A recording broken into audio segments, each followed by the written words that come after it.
the Chief of Bureau, the Inadu newspaper. And right next to him is Mr. Vijay Kumar Reddy, is a network editor for the Sakshi group of publications. And Mr. N. Venugopal Naidu is the president of the Press Club Hyderabad. I'll start from there, is Mr. Kari Sriram, the editor, resident editor of Deccan Chronicle in Hyderabad. Mr. David, and he's Times of India resident editor. Mr. G.S. Vasu, editor, South First, and the former resident editor of the New Indian Express. And Mr. Bandaru Srinivas Rao, who was a former editor of All India Radio, and of course now retired. So it's a great privilege for us, sir, to have you here with us on this occasion. And so we'll start the dialogue. I'll request you to speak for a few minutes first, maybe 10 minutes. Then we'll take questions from the editors and what they have in their mind and what they would like to extract from you for the benefit of Telangana, rather than a political party. Thank you. Firstly, మీ అందరికీ ధన్యవాదాలు. I think all of us, barring Robin, understand Telugu, so just wanted to put that out. Thank you. The privilege and pleasure is mine. Thank you, Ravikant Garu. Thank you to the entire esteemed panel of editors and senior journalists. And thank you also to the audience who's in attendance here. Sarigga 9.5 సంవత్సరాల కిందట తెలంగాణ రాష్ట్రం 2014 June 2 నాడు ఏర్పడ్డ విషయం మనందరికీ తెలుసు. దాదాపుగా 58 సంవత్సరాల, నిజంగా చెప్పాలంటే 62 సంవత్సరాల ప్రొట్రాక్టెడ్ స్ట్రగుల్ తర్వాత, అంటే చాలా సుదీర్ఘ పోరాటం తర్వాత తెలంగాణ రాష్ట్రం ఎన్నో బలిదానాలు, ఎన్నో పోరాటాలు, ఎన్నో రకాల అనుమానాలు, అపోహలు, ఇన్నింటి మధ్యన ఫైనల్గా జూన్ 2, 2014 నాడు రాష్ట్రం ఏర్పాటు జరిగింది.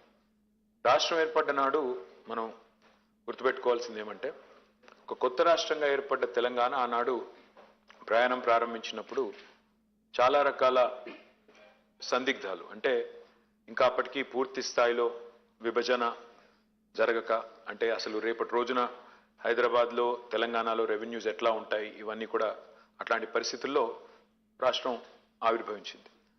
ఆవిర్భవించిన ఈ రాష్ట్రంలో మరి మొదటి టర్ము గౌరవ ముఖ్యమంత్రి కేసీఆర్ గారికి ప్రజల ఆశీర్వాదం ఇస్తే, వారు మొదటి టర్మ్ అంతా కూడా 4.5 సంవత్సరాల పాటు మరి అత్యద్భుతంగా పరిపాలించినారు.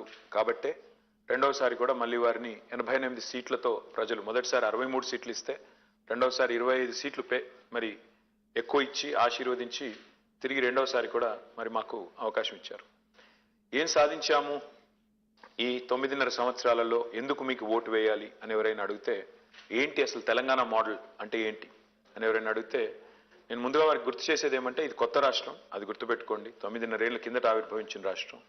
అందులో మేము కరెక్ట్గా పనిచేసింది, నిజంగా చెప్పాలంటే నికరంగా నెట్ 6.5 సంవత్సరాలు.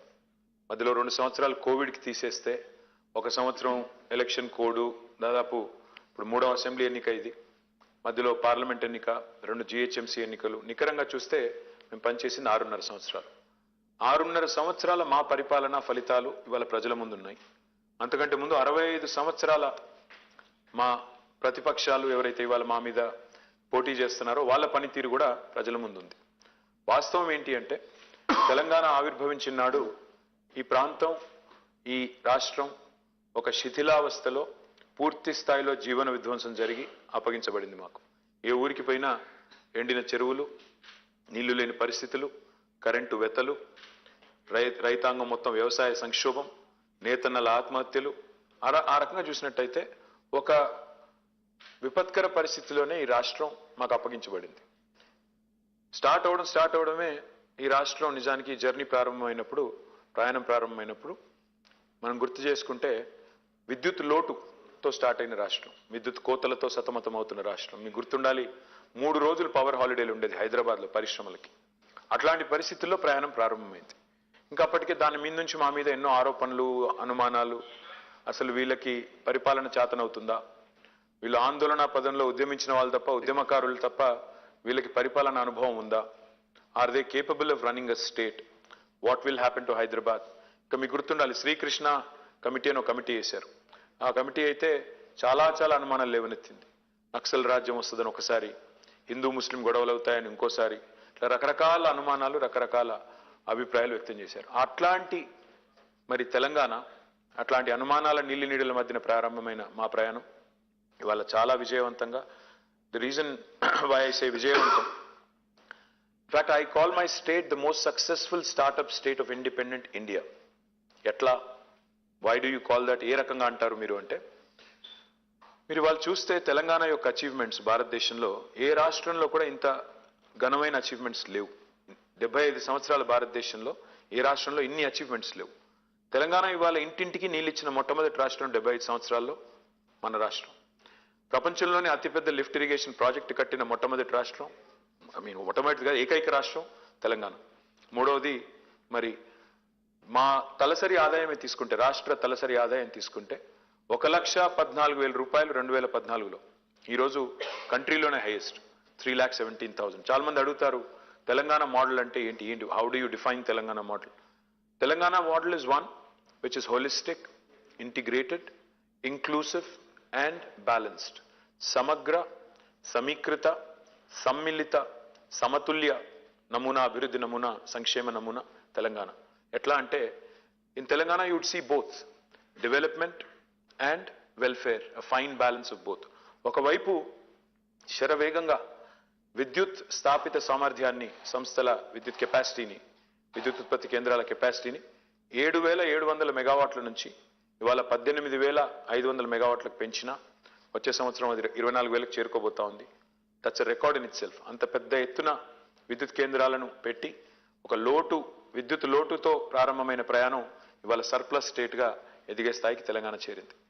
ద సేమ్ టైం అదే మాదిరిగా ఒక డెవలప్మెంట్ అంటే ఒక విద్యుత్ రంగంలోనే కాదు, మంచినీళ్ళ విషయం తీసుకోండి, ఒక 37,000 కోట్ల రూపాయలు ఖర్చు పెట్టి ఇంటింటికి నీళ్ళు ఇచ్చిన మొట్టమొదటి రాష్ట్రం, ఇప్పుడే నేను చెప్పినట్టు మిషన్ భగీరథ అనే కార్యక్రమం ద్వారా. అదే మాదిరిగా 1,70,000 కోట్ల రూపాయలు ఇవాళ సాగునీటి రంగంలో పెట్టి, ఎందుకంటే తెలంగాణ ఉద్యమానికి పునాది నీళ్లు, నిధులు, నియామకాలు.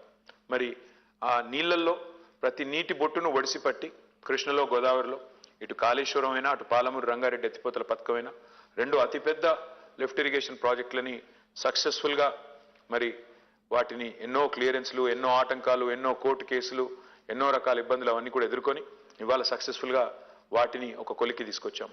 దాంతోపాటు తెలంగాణకి మెయిన్ స్టేగా ఉన్న చెరువులు, మిషన్ కాకతీయ, అప్పటికి తాంబాలలాగా మారిపోయిన చెరువుల్ని మిషన్ కాకతీయ అనే ప్రోగ్రాంలో గంగాలలాగా మార్చి మరి భూగర్భ నీటి వనరులను కూడా పెంచింది Telangana.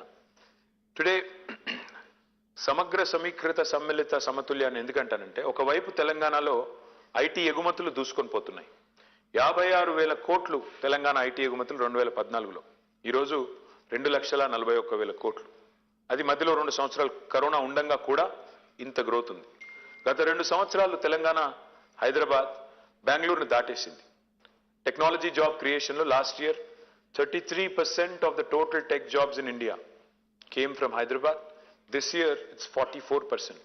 It has never happened in the history of India that another city has beaten Bangalore, and that too 2 years in a row. At the same time ఒక ఐటీఏ కాదు, ఇంకోవైపు అగ్రికల్చర్ ఎక్స్పాన్షన్ కూడా జరిగింది. 68 లక్షల మెట్రిక్ టన్నుల వరి ధాన్యం పండించే తెలంగాణ 14వ ర్యాంకులో ఉన్న తెలంగాణ భారత రాష్ట్రాల్లో ఇవాళ అగ్రభాగానికి వచ్చింది. నంబర్ 1 స్టేట్ అయింది. పంజాబ్ని, హర్యానాను తలదన్ని ఇవాళ 3.5 కోట్ల టన్నుల వరి ధాన్యం పండించే స్థాయికి ఎదిగింది తెలంగాణ. అంటే ఎంత వరిధాన్యం పండుతుందంటే చివరికి గవర్నమెంట్ ఆఫ్ ఇండియా కూడా చేతులు ఎత్తేసే స్థాయికి, ఫుడ్ కార్పొరేషన్ ఆఫ్ ఇండియా కూడా ఇంకా మేము కొనలేము అనే స్థాయికి ఎదిగింది. సో ఐటీ పెరుగుతోంది, వ్యవసాయము మరోవైపు విస్తరించింది. పరిశ్రమలు ఇబ్బడి ముబ్బడిగా వస్తూ ఉన్న 24,000 పరిశ్రమలకి అనుమతులు ఇచ్చింది తెలంగాణ టీఎస్ఐ పాస్ అనే ఒక సంస్కరణ ద్వారా. 24 లక్షల ప్రత్యక్ష ఉపాధి అవకాశాల కల్పన జరిగింది. ఒకవైపు పరిశ్రమలు పెరుగుతున్నా, పరిశ్రమలు విస్తరిస్తున్నా, మరొక వైపు పర్యావరణ హితంగా జరిగింది. పర్యావరణంలో చూస్తే గ్రీన్ కవర్ తీసుకుంటే Telangana today has rare distinction. మనం highest green cover growth in last 10 years. ఇది నేను చెప్పడం కాదు, ఫారెస్ట్ సర్వే ఆఫ్ ఇండియా చెప్తుంది. 7.7%. New forest of 5,13,000 acres has been created by this new state, which is again a record. మూడవది తెలంగాణ భూభాగం తీసుకుంటే మనం we are 11th largest geographically.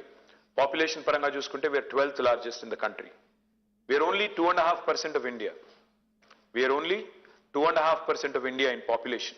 Kani our contribution to India's GDP is 5%. We are only 2.5% of India in population, but the number of awards we win in Panchayati Awards, National Panchayati Awards lo 30%. అంటే 3% కంటే తక్కువ జనాభా ఉండే తెలంగాణ 30% జాతీయ స్థాయిలో పంచాయతీ అవార్డులు గెలుచుకుంటోంది.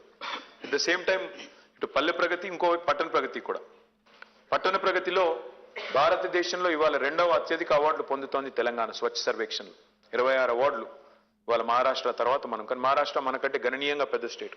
ఆ లెక్కను తీసుకుంటే దామాషా ప్రకారం చూస్తే మనమే నెంబర్ 1. ఇంకోవైపు అభివృద్ధి, సంక్షేమం. ఇంకో అరుదైన నమూనా ఈరోజు తెలంగాణలో మీకు కనబడుతుంది. ఒకసారి 25 ఏళ్ళు, మీరందరూ సీనియర్ జర్నలిస్టులు కాబట్టి 25 ఏళ్ళు మన ఉమ్మడి ఆంధ్రప్రదేశ్ కానీ తెలంగాణ కానీ హైదరాబాద్ బేస్డ్ జర్నలిస్టులు కాబట్టి మీరందరూ ఎవరు ఒక ముద్ర, తనదైన ఒక ముద్ర వేయగలిగారు ముఖ్యమంత్రులు గత 25 సంవత్సరాల్లో అంటే నన్ను అడిగితే ముగ్గురు.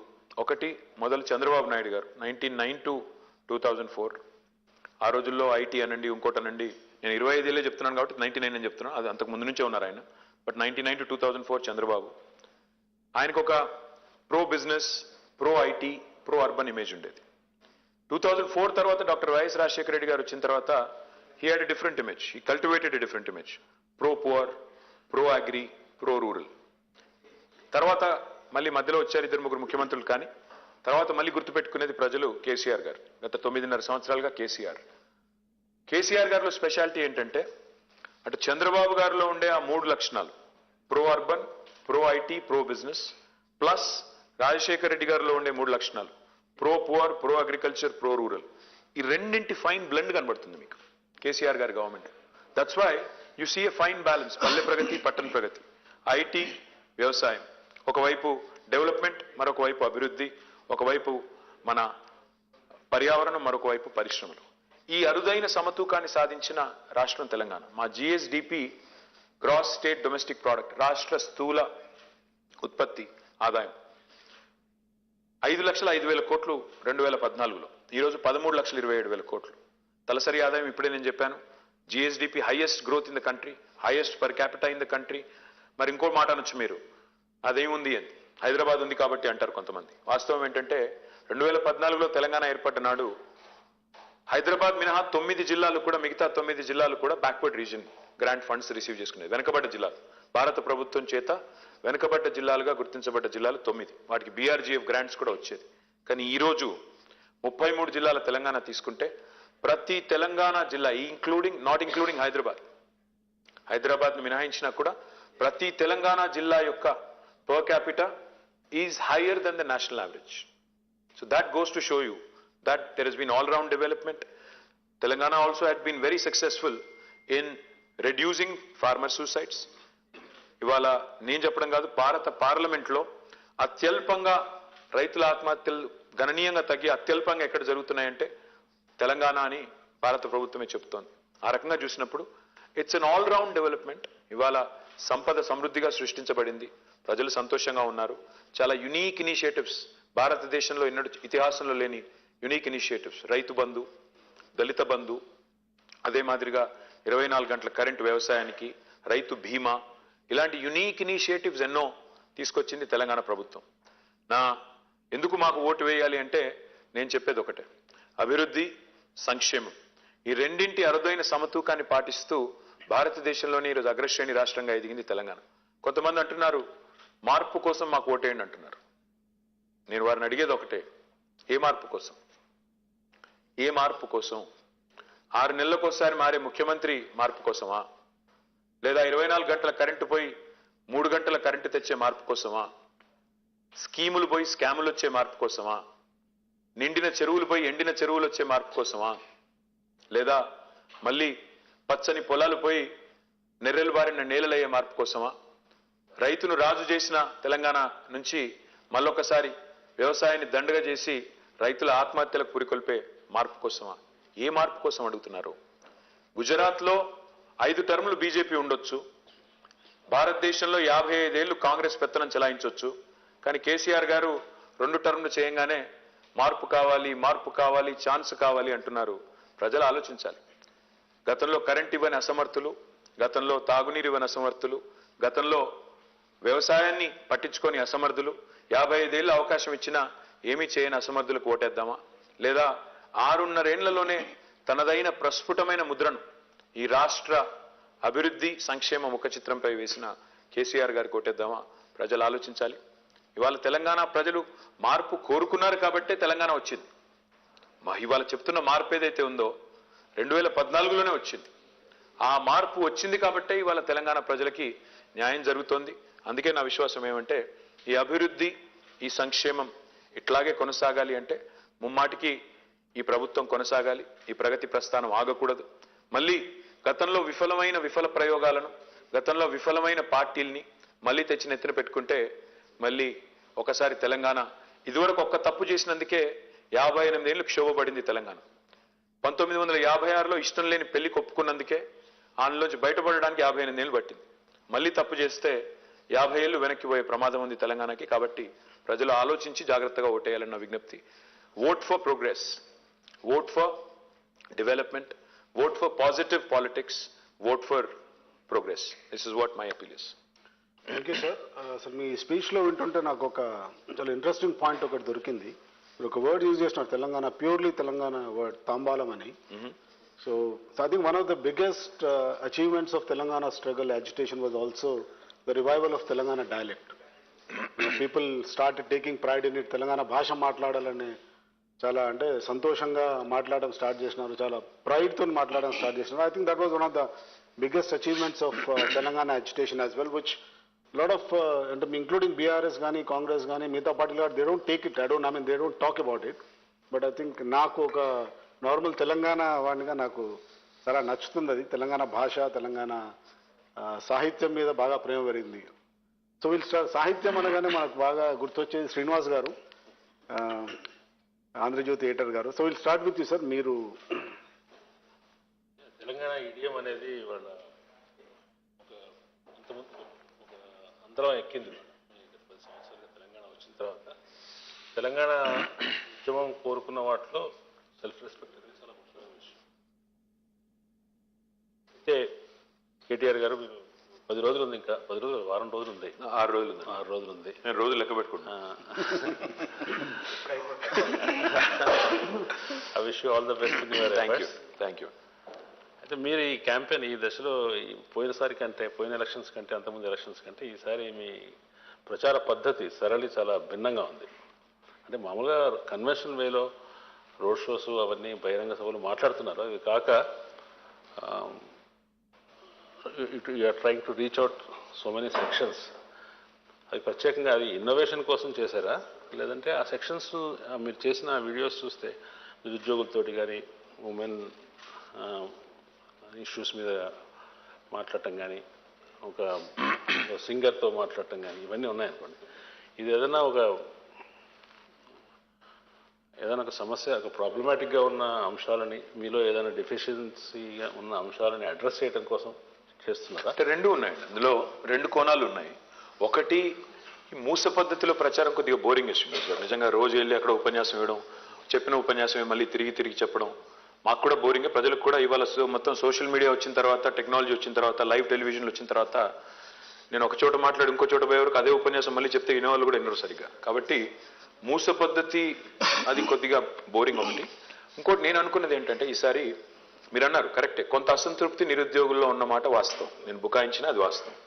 అట్ ద సేమ్ టైం మేనిఫెస్టోలో కొన్ని అంశాలు పెట్టి ఉండాలి అనే మాట ఏదైతే చెప్పారో, ముఖ్యంగా విమెన్ రిలేటెడ్ ఇష్యూ ఇంకా పెట్టి ఉండాలి అన్నారు. So I said let us work on that. అందుకే కూర్చున్నాం. అట్లా ఒక ప్రయత్నం చేశాము. మీరు సెల్ఫ్ రెస్పెక్ట్, డయలెక్ట్ రెండింటి గురించి ఇద్దరు మాట్లాడారు, మీరు రవికాంత్ గారు. తెలంగాణ ఉద్యమంలో ఒక ప్రముఖమైన భాగం సాంస్కృతిక పునరుజ్జీవం, కల్చరల్ రెనెసాన్స్ ఏదైతే మనం కోరుకున్నాం అందరం, అదొక ప్రముఖమైన అంకం. ఈరోజు నిజంగా గర్వంగా ఎక్కడ అనిపిస్తుంది అంటే ఒక ఆర్జేని విన్నా రేడియోలో ఇవాళ తెలంగాణ యాసలో ధాటిగా మాట్లాడుతున్నారు. ఇవాళ తెలుగు సినిమాలు చాలా పాపులర్ మీడియం కాబట్టి, సినిమా అనేది గొప్ప ఎంటర్టైన్మెంట్ మీడియం కాబట్టి, తెలుగు సినిమా యాక్టర్లు ఇవాళ ఒకనాడు కేవలం కామెడియన్స్కి, విలన్స్కి మాత్రమే పెట్టే తెలంగాణ యాస వాళ్ళ సెంటర్ స్టేజ్ అయింది. ఇవాళ మహేష్ బాబు గారు మాట్లాడుతున్నారు, తారక్ గారు మాట్లాడుతున్నారు, ఇవాళ బాలకృష్ణ గారు మాట్లాడుతున్నారు, ఎంతోమంది యాక్టర్స్ ఇవాళ మెయిన్ స్ట్రీమ్ యాక్టర్స్ కూడా చాలా ప్రౌడ్గా మాట్లాడుతున్నారు. కొత్త జనరేషన్ యాక్టర్స్ అయితే ఎలాగో మాట్లాడుతున్నారు. విజయ్ అంటే ఇంకా చాలామంది పిల్లలు కూడా చాలా బాగా మాట్లాడుతున్నారు. అట్లా చూసినప్పుడు you take a lot of pride. అంటే మా భాష, ఇంట్లో మాట్లాడే భాష బయట మాట్లాడే భాషకి చాలా తేడా ఉండేది గతంలో ఇదివరకు. ఇప్పుడు అది లేదు, which makes us feel proud. మీరు అన్నారు స్ట్రాటజిక్గానా, డెఫినెట్గా అందులో స్ట్రాటజీ కూడా ఉంది. ఏ సెక్షన్స్ అయితే మా నుంచి కొన్ని సమాధానాలు ఆశిస్తున్నారో, కొన్ని వివరణలు, కొన్ని సంజాయిషీలు ఆశిస్తున్నారో వాళ్ళతో కలవాలి, కలిసి వాళ్ళ మనసు తెలుసుకోవాలి. Plus at the same time మా వైపు నుంచి కూడా మా వర్షన్ వినిపించాలి. నిరుద్యోగుల గురించి వస్తే, భారతదేశంలో తెలంగాణ చేసినంత రిక్రూట్మెంట్ ఏ రాష్ట్రం చేయలేదు శ్రీనివాస్ గారు. గత 10 ఏళ్లలో 1,60,083 ఉద్యోగాల భర్తీ చేసింది తెలంగాణ. 4 కోట్ల జనాభా ఉన్న తెలంగాణ. మాకంటే గణనీయంగా పెద్ద జనాభా ఉన్న రాష్ట్రాలు చాలా ఉన్నాయి, కానీ ఏ రాష్ట్రంలో కూడా ఇంత పెద్ద ఎత్తున రిక్రూట్మెంట్ అవ్వలేదు. విచిత్రం ఏంటంటే ఇంత రిక్రూట్మెంట్ చేసి మేము తిట్లు తిన్నాం. అంటే ఎందుకు అంటే పేపర్ లీకేజ్ అన్నారు. పేపర్ లీకేజ్ అంటే మరి గుజరాత్లో 13 సార్లు అయింది, రాజస్థాన్లో 26 సార్లు అయింది. అక్కడ సరే గుజరాత్కు మాకు ఏం పోలిక అంటే అది కాదు, నేను ఒప్పుకుంటాను. వాళ్ళు తప్పు చేశారు కాబట్టి మీరు చేస్తారా అంటే కాదు. కానీ ఎక్కడా లేని రాద్ధాంతం ఏదైతే ఇక్కడ కాంగ్రెస్ బీజేపీ చేస్తున్నాయో ఆ విషయంలో ఆ పిల్లలకే చెప్పాలనుకున్నాను. ఇంకొక మాట కూడా చెప్పాలి శ్రీనివాస్ గారు. నేను ఆల్ ఇండియా ఎంట్రన్స్ రాసి జవహర్లాల్ నెహ్రూ యూనివర్సిటీ ఎంట్రన్స్ పెడితే 96, 97లో నేను అప్పుడు బయోటెక్నాలజీ కొత్త కోర్స్ వచ్చిందండి అప్పుడు పీజీలో. ఓన్లీ 16 యూనివర్సిటీలో ఉండేది అప్పుడు. నేను రాసి పాస్ అయ్యి సెలెక్ట్ అయ్యి పూణే యూనివర్సిటీకి వెళ్ళి ఎంఎస్సీ చేశాను. తర్వాత జీమాట్ రాశాను, తర్వాత టోఫెల్ రాశాను, ఒక అమెరికన్ యూనివర్సిటీకి వెళ్ళి ఎంబీఏ చేసి ఆ తర్వాత ఇంటర్వ్యూలకు పోయి చాలా ఇంటర్వ్యూలకు పోయి ఒక జాబ్ సంపాదించి ఫైనల్గా ఉద్యోగం చేశాను అమెరికాలో. దాదాపు 7 నెలలు ఉద్యోగం చేసి తర్వాత వచ్చాను.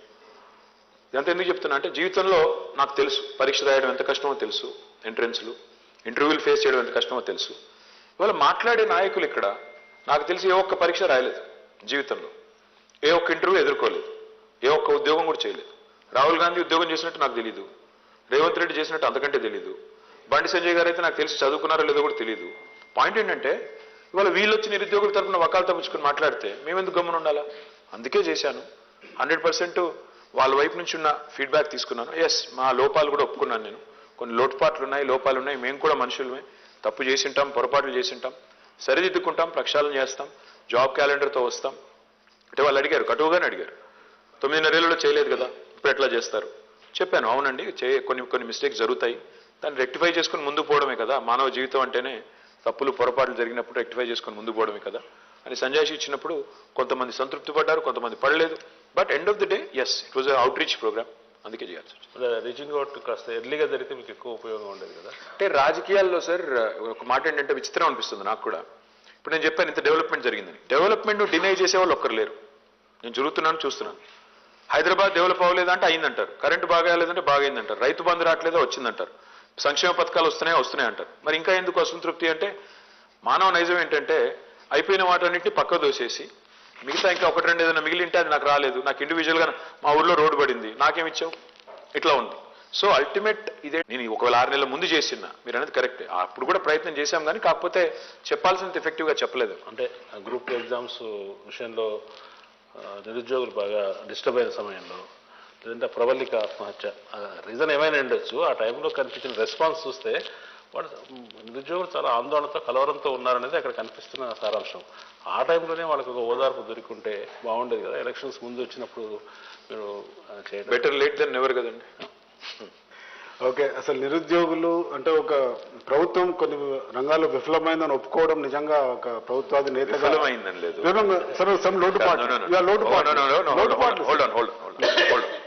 We have done the highest recruitment in the country, and through this medium, let me challenge Rahul Gandhi and Narendra Modi again. మీరు రేపు ఎల్లుండి ఇక్కడ ప్రచారానికి వస్తున్నారు, నేను వాళ్ళిద్దరిని ఛాలెంజ్ చేస్తున్నాను, బీజేపీని కాంగ్రెస్ని. మాకంటే ఎక్కువ రిక్రూట్మెంట్ చేసిన రాష్ట్రం గత 10 ఏళ్లలో భారతదేశంలో చూపెట్టి మాట్లాడండి, నోటికొచ్చినట్టు మాట్లాడకండి. మేము హైయెస్ట్ రిక్రూట్మెంట్ మేము చేశాము. I can produce all the data, I already put up in website ఓపెన్గా పారదర్శకంగా. విఫలమైంది ఎక్కడ అంటే టీఎస్పీఎస్సీ ఒక లీకేజ్ జరిగింది. ఆ లీకేజ్ ఎవరు పట్టుకున్నారు? రవికాంత్ గారు, మా ప్రభుత్వమే పట్టుకుంది. మీడియా పట్టుకోలేదు, ప్రతిపక్షాలు పట్టుకోలేదు, మా ఇంటెలిజెన్స్ డిపార్ట్మెంట్ పట్టుకుంటే మేమే దాన్ని కప్పిపుచ్చకుండా తోసిపుచ్చకుండా మేమే 100 మందిని అరెస్ట్ చేయించాము, మేమే దాని ప్రక్షాళన దిద్దుబాటు చర్యలు తీసుకున్నాము. లోటుపాట్లు ఏంటి అంటే దురదృష్టం ఏంటంటే లీక్ చేసిన వాడు బీజేపీ వాడు. ఎవరైనా తప్పుందో ఇందులో రాజకీయ నిరుద్యోగులు ఎవరైతే జీవితాలతో ఆడుతున్నారో వాళ్ళే పోస్ట్పోన్మెంట్ అడుగుతారు, వాళ్ళే లీకేజీలు చేస్తారు, బదనాం మాత్రం మా మీద పెడతారు. ఇది కరెక్ట్ కాదు. ఓకే, లోటుపాట్లను ఒప్పుకునే లోటుపాట్లు ఒప్పుకున్నందుకు అసలు ఇంటర్వ్యూలు ఫేస్ చేయని నాయకులు మన దగ్గర ఉన్నారని మీరు అన్నారు. సో ఎన్డీఏ ఇంటర్వ్యూ దాకా పోయి వచ్చిన Sriram somehow became a journalist rather than an army officer. NDA? NDA. Yeah, NDA. Oh. Not this NDA, National Defense. I didn't know you were interviewed for NDA, National Democratic Alliance. So Sriram, I think... Kadagwasla. Yeah, Kadagwasla, yeah. Of course. We would have met in Pune at that. I know. I stayed on the year there. I know. So I think the next question goes to Sriram, who has faced one of the toughest interviews in the country. Yeah. Sriram is a tough interviewer anyway. No, sir, I'm very sweet to you and you're my dear friend, and I had said this before, I'm saying this now with 6 days ahead, that you are somebody everybody in Hyderabad takes pride on personally. People have said this, you have a leader like KTR. Ek bheja do humko. I don't think anybody can, as much as the development, the fact that you're the face of Hyderabad's transformation in the last decade. And yes, the rest is all politics. My question to you would be essentially this. If you go on a win in 6 days, the election will almost be over 6 days from now, what would be the 3 main reasons? And if you lose, I know you'll say it's not a chance, but what would be the 3 things that might have contributed to this kind of a... I'm glad you guessed it right. I'm actually going to say I'm not going to lose, so therefore I'm not going to take that answer, give you that answer. What will contribute to my victory? 3 things. I think people want a stable government and able leadership. And that's what we offer. That's what our leader offers. That's what this government offers. Stability and ability. That is one high, first factor. Second thing is performance, track record. We have a credibility. అంటే మాట చెప్తే నిలబెట్టుకున్నాం. మేము రైతు బంధు చేస్తాము అని చెప్పాము. Despite so many things, we have done it. రైతు రుణమాఫీ అని చెప్పాము. 2 టర్మ్లు చేశాము. ఇప్పుడు సెకండ్ టర్మ్లో దాదాపు 75% అయింది, ఇంకో 25% మిగిలింది, అది కూడా చేసాం. So credibility. And the third and most important thing, if you ask me, the pride that our leader invokes in the people of Telangana. I think that's more important. Today when you look at KCR, you're remembered, you remember because you know the day is not very far. 29 నాడు KCR గారు November 29 నాడే ఆయన fast and to death start చేసింది. దీక్షా Divas as we call it. 11 రోజులు నిరాహార దీక్ష చేసి 14 ఏళ్లు పోరాడి తెలంగాణ తెచ్చిన పోరాట యోధుడుగా 10 ఏళ్లు ఒక సక్సెస్ఫుల్ చీఫ్ మినిస్టర్గా he invokes some latent passion and pride.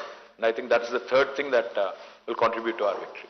Since you did not answer the second part, I'll throw in a little fun for you and for everybody. Just to make it interesting, Yeah. It's not to try to corner you or anything like this. What I'm trying to essentially ask is, fine, you have no reason to see why you would do anything but go on to win this election. And are you worried when you look back at just one thing, in the entire campaign of BRS, in the last 45 days, there is a kind of paranoia being created that if Congress comes to power, Congress రేపు పదవిలోకి వస్తే ఇది పోతుంది, current పోతుంది, etc. Are you worried that this might evoke a sense of deja vu in the people of Telangana? ఇంతకు ముందు కూడా ఇదే జరిగింది. 2014 ముందు తెలంగాణ వచ్చే ముందు కూడా తెలంగాణ వాళ్ళకి లీడర్షిప్ కేపబిలిటీ లేదు, చేసుకోలేరు అంటే they rejected it. They did a leap of faith before. What we tried doing, what we are trying to do, Sriram, is we have taken 3 tenets: pride, fear, hope. First thing we did in this campaign was, in the last couple of months, we invoked pride. Etlunde Telangana, etlaindi Telangana. How was it? How is it now? Enta marpu vachindi chudandi, number 1. So we showed all kinds of things. ఎట్లా ఉన్న తెలంగాణ ఎట్లా మారింది చూడండి, రోడ్లు ఎట్లా మారినాయి, current ఎట్లా మారింది, etcetera etcetera, try to lakes ఎట్లా మారినాయి, ఎట్సెట్రా ఎట్సెట్రా. రెండవది, now what the phase where in currently is one of fear. Because ఇవాళ ఛాన్స్ ఇవ్వండి అని అడుగుతున్న వాళ్ళు, మార్పు కావాలని అడుగుతున్న వాళ్ళు, అది మార్పు కానే కాదు. అది it's old wine in a new bottle. కొత్త సీసాలో పాత సారా అదే సరుకు. అది చెప్తున్నాం మేము. ఈ సరుకు మంచిది కాదు, ఎందుకంటే ఎప్పుడో ఎక్స్పైర్ అయిపోయింది. ఇదే సరుకు గతంలో మనం నాశనం చేసింది. ఇదే సరుకు తెలంగాణని భ్రష్టు పట్టించింది. కాబట్టి ఈ సరుకు నమ్మకండి అని చెప్తున్నాం. ఇది రెండో దశ. మూడో దశ hope. What about tomorrow? Today in the morning I presented the Hyderabad real estate convention. Where do we see Telangana 24 years from now? భారతదేశానికి 100 సంవత్సరాలు నిండినప్పుడు తెలంగాణ ఎక్కడ ఉండాలి, ఎక్కడ చూస్తున్నాం? ఇవాళ మీరు చూస్తే, మీరు మమ్మల్ని అంటున్నారు, మీరు మా అపోజిషన్ క్యాంపెయిన్ చూస్తే కేసీఆర్ గారు రూపాయి ఇస్తే మేము రూపాయిన్నర ఇస్తాము, అనేది తప్ప have they shown a development agenda at all in this campaign? Either BJP or Congress? ఏమన్నా ఒక్కటి ఫలానాది మేము చేస్తాం. ఇప్పుడు మేము చెప్తున్నాం 415 కిలోమీటర్లకు మెట్రో తీసుకుపోతాము నెక్స్ట్ 10 yearsలో అని చెప్తున్నాం. మేము 24/7 డ్రింకింగ్ వాటర్ ఇవ్వాలి 10 yearsలో అనేది మా కళ అని చెప్తున్నాము. అంటే we're showing a futuristic vision. So there are 3 components: pride, fear, hope. So what you're dwelling on, maybe that caught your attention, maybe not the pride part, but we take a lot of pride in our achievements. We are also invoking fear on the opponent's abysmal track record. And of course, we'll invoke hope about why after we elected, how we can take it further up. And if you see our campaign slogan, we're saying let's go from good to great. సాధించింది చాలా ఉంది, సాధించాల్సింది ఇంకా ఉంది. So what that means is essentially Umeed pe dunya కాయం hai, and there is always hope in BRS doing very well in the next term. Okay, ఎట్లుండే Telangana, ఎట్లయింది Telangana slogan అయితే చాలా very catching ఉంది సార్. సో వాసు గారు ఐ థింక్ 30 years నుంచి చూస్తున్నారు తెలంగాణ ఎట్లా ఉండే ఎట్లయిందని. Maybe Vasu can take off from where he left. You have narrated in multiple interviews, conversations, public meetings, what all you have done. I'm asking what we asked you in a different way. Okay. What are the 3 things that you think you could have probably done better, you have failed? I mean, I'm sure there are areas where there are scope for you would agree for sure that Absolutely. You haven't done perhaps as well as you would have liked, or you have completely failed. Can you tell us what is state అంటారా, హైదరాబాద్ అంటారా, ఎట్లా అంటారు? State అంటారు. Telangana since state అంటే 2004, since you were in power. Srinivas గారు అన్నది And let me ask you one more small supplement. Between 2014, 18 and now, you are claiming you will win 80, they are claiming Revan says he will win 80, but realistically speaking, do you agree that this perhaps the toughest election that TRS is facing? Right, so I'll take your first question first. నేనేమంటున్నా వాసన, మీరు ఈ మూడు పనులు చేసింటే ఏం చేస్తుంటే బాగుండేది, ఏం మిస్ అయ్యారు అన్నారు కదా. ఒకటి, భారతదేశంలోనే అత్యధికంగా ఉద్యోగాలు ఇచ్చినప్పటికీ ఆ పర్సెప్షన్ ఏదైతే క్రియేట్ అయిందో మేమేదో చేయలేకపోయాము అనేది, అది బెటర్ హ్యాండిల్ చేసి ఉండాలి. పర్సెప్షన్ మేనేజ్మెంట్ అది మేము ఇంకా బెటర్ చేసి ఉండాలి. డెఫినెట్గా దాంతో నేను ఏకీభవిస్తాను. రెండవది, మేము పోయిన 2 టర్మ్లో మీరు తీసుకుంటే ఆ కోవిడ్ ఇదంతా తీసేస్తే నిజంగా కూడా మేము ఫోకస్ చేసిందంతా కూడా ఇన్ఫ్రాస్ట్రక్చర్ పైన, పవర్ కానీ, ఇరిగేషన్ కానీ, డ్రింకింగ్ వాటర్ కానీ, రూరల్ అగ్రి సెక్టర్ మీద బాగా ఫోకస్ పెట్టాము, బాగా చేసాం. ఐ థింక్ అర్బన్ ఇన్ఫ్రాలో ఇంకా కొంత చేయాలి. ఇప్పుడు ఉదాహరణకు హైదరాబాద్లో నేను I should have done lot more in drainage systems and flood management system. That is going to be my top priority for next term. మూడవది నన్ను అడిగితే ఇంకా ఏం చేసి ఉండాలి అంటే, మేము ఇదొక వీక్నెస్ అనుకోండి, ఇతర రాష్ట్రాల్లో ప్రతిపక్షాలు ఎక్కువ తక్కువ మాట్లాడితే తొక్కేస్తున్నారు, మేము అది చేయలేదు. అది కూడా ఒక రకంగా వీక్నెస్ అనుకోవాలి రాజకీయంగా. సో అది మేబీ చేసి ఉండాలేమో. ఎందుకంటే ఇవాళ మమ్మల్ని యూట్యూబర్స్ కూడా ఐ థింక్ మంచితనాన్ని కూడా అసమర్థత అనుకునే రోజులు ఇవి. మంచిగా ఉంటే ముఖ్యమంత్రిని బూతులు తిడుతుంటే కూడా పడుతుంటే అసమర్థత, వీళ్ళకి చేతగాంతనం అనుకునే రోజులు.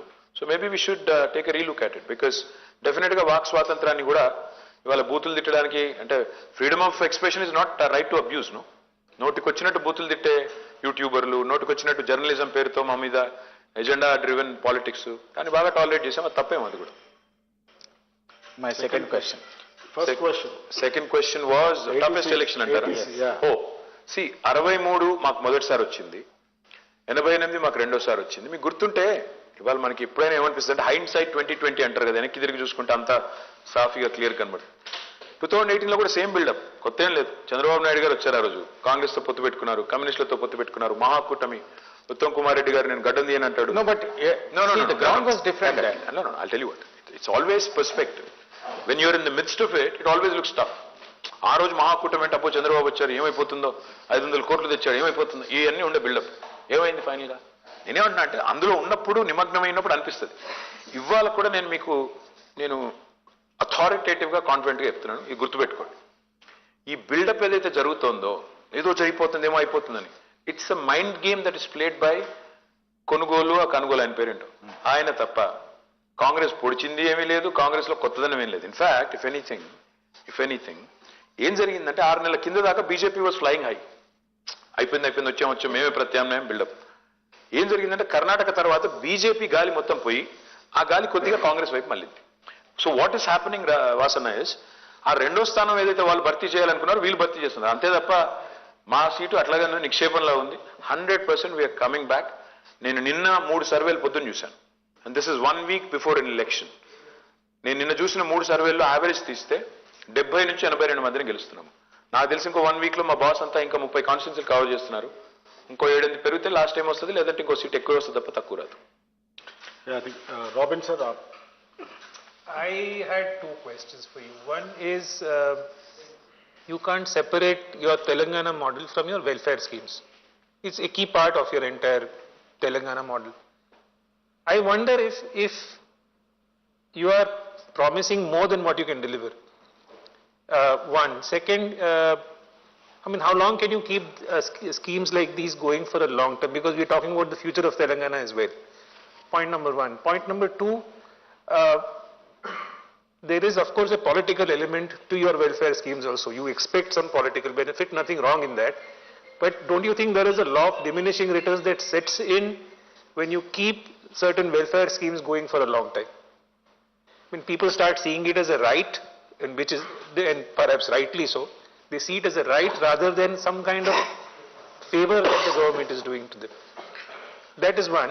The second question is something that you had once told me, that one of your weak points, and you had openly spoken about this, is are the young in Telangana, many of whom may not have seen the struggles of the Telangana movement, and so they don't have that kind of connect, that emotional connect with BRS.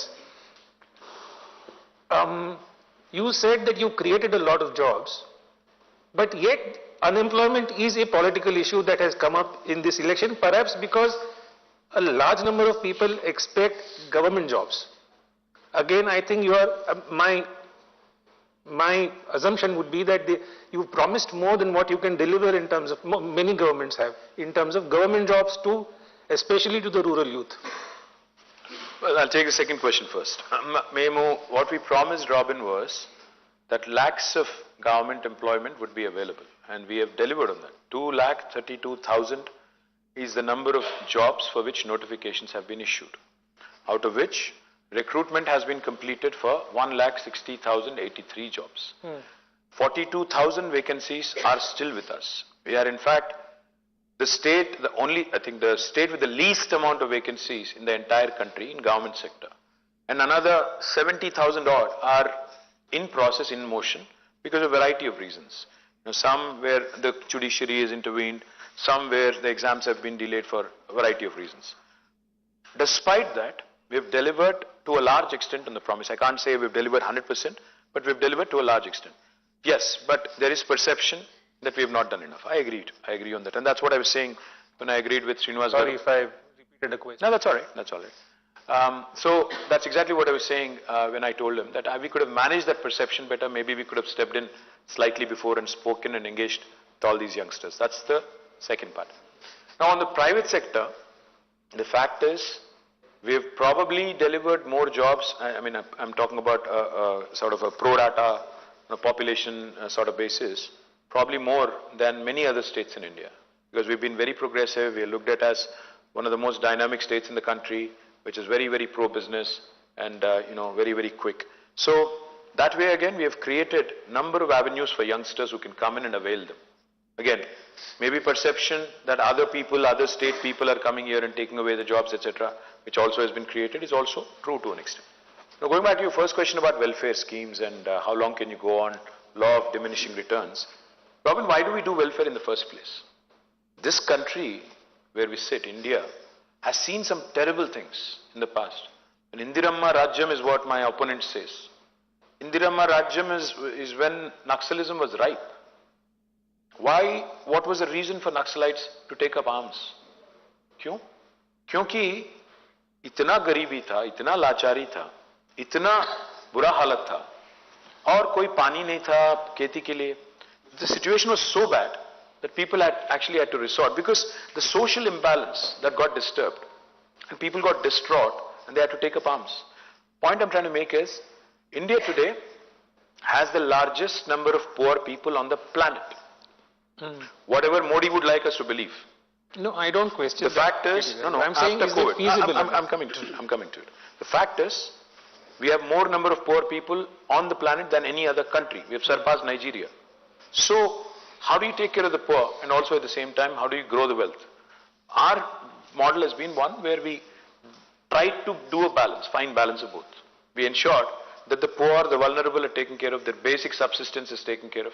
And so we started a number of programs. Now, how long can you go on? I think once the upliftment starts happening, our ideologue, one of my favorite people, Professor Jayashankar told me once, he said there are 3 levels in the sociological evolution of a human being or an institution. First is self-sufficiency, second is self-respect, third is self-rule. So जब self-sufficiency हो जाएगा, next will come self-respect, and then people will say, नहीं मुझे तुम्हारा ये नहीं चाहिए. There will come a time. Don't worry, there will come a time. Don't undermine the intellect of a common man in India. That time will also come. Don't worry about it. To carry forward what you said, see, we have been doing well on the economic parameters, as you mentioned, GSDP, etc.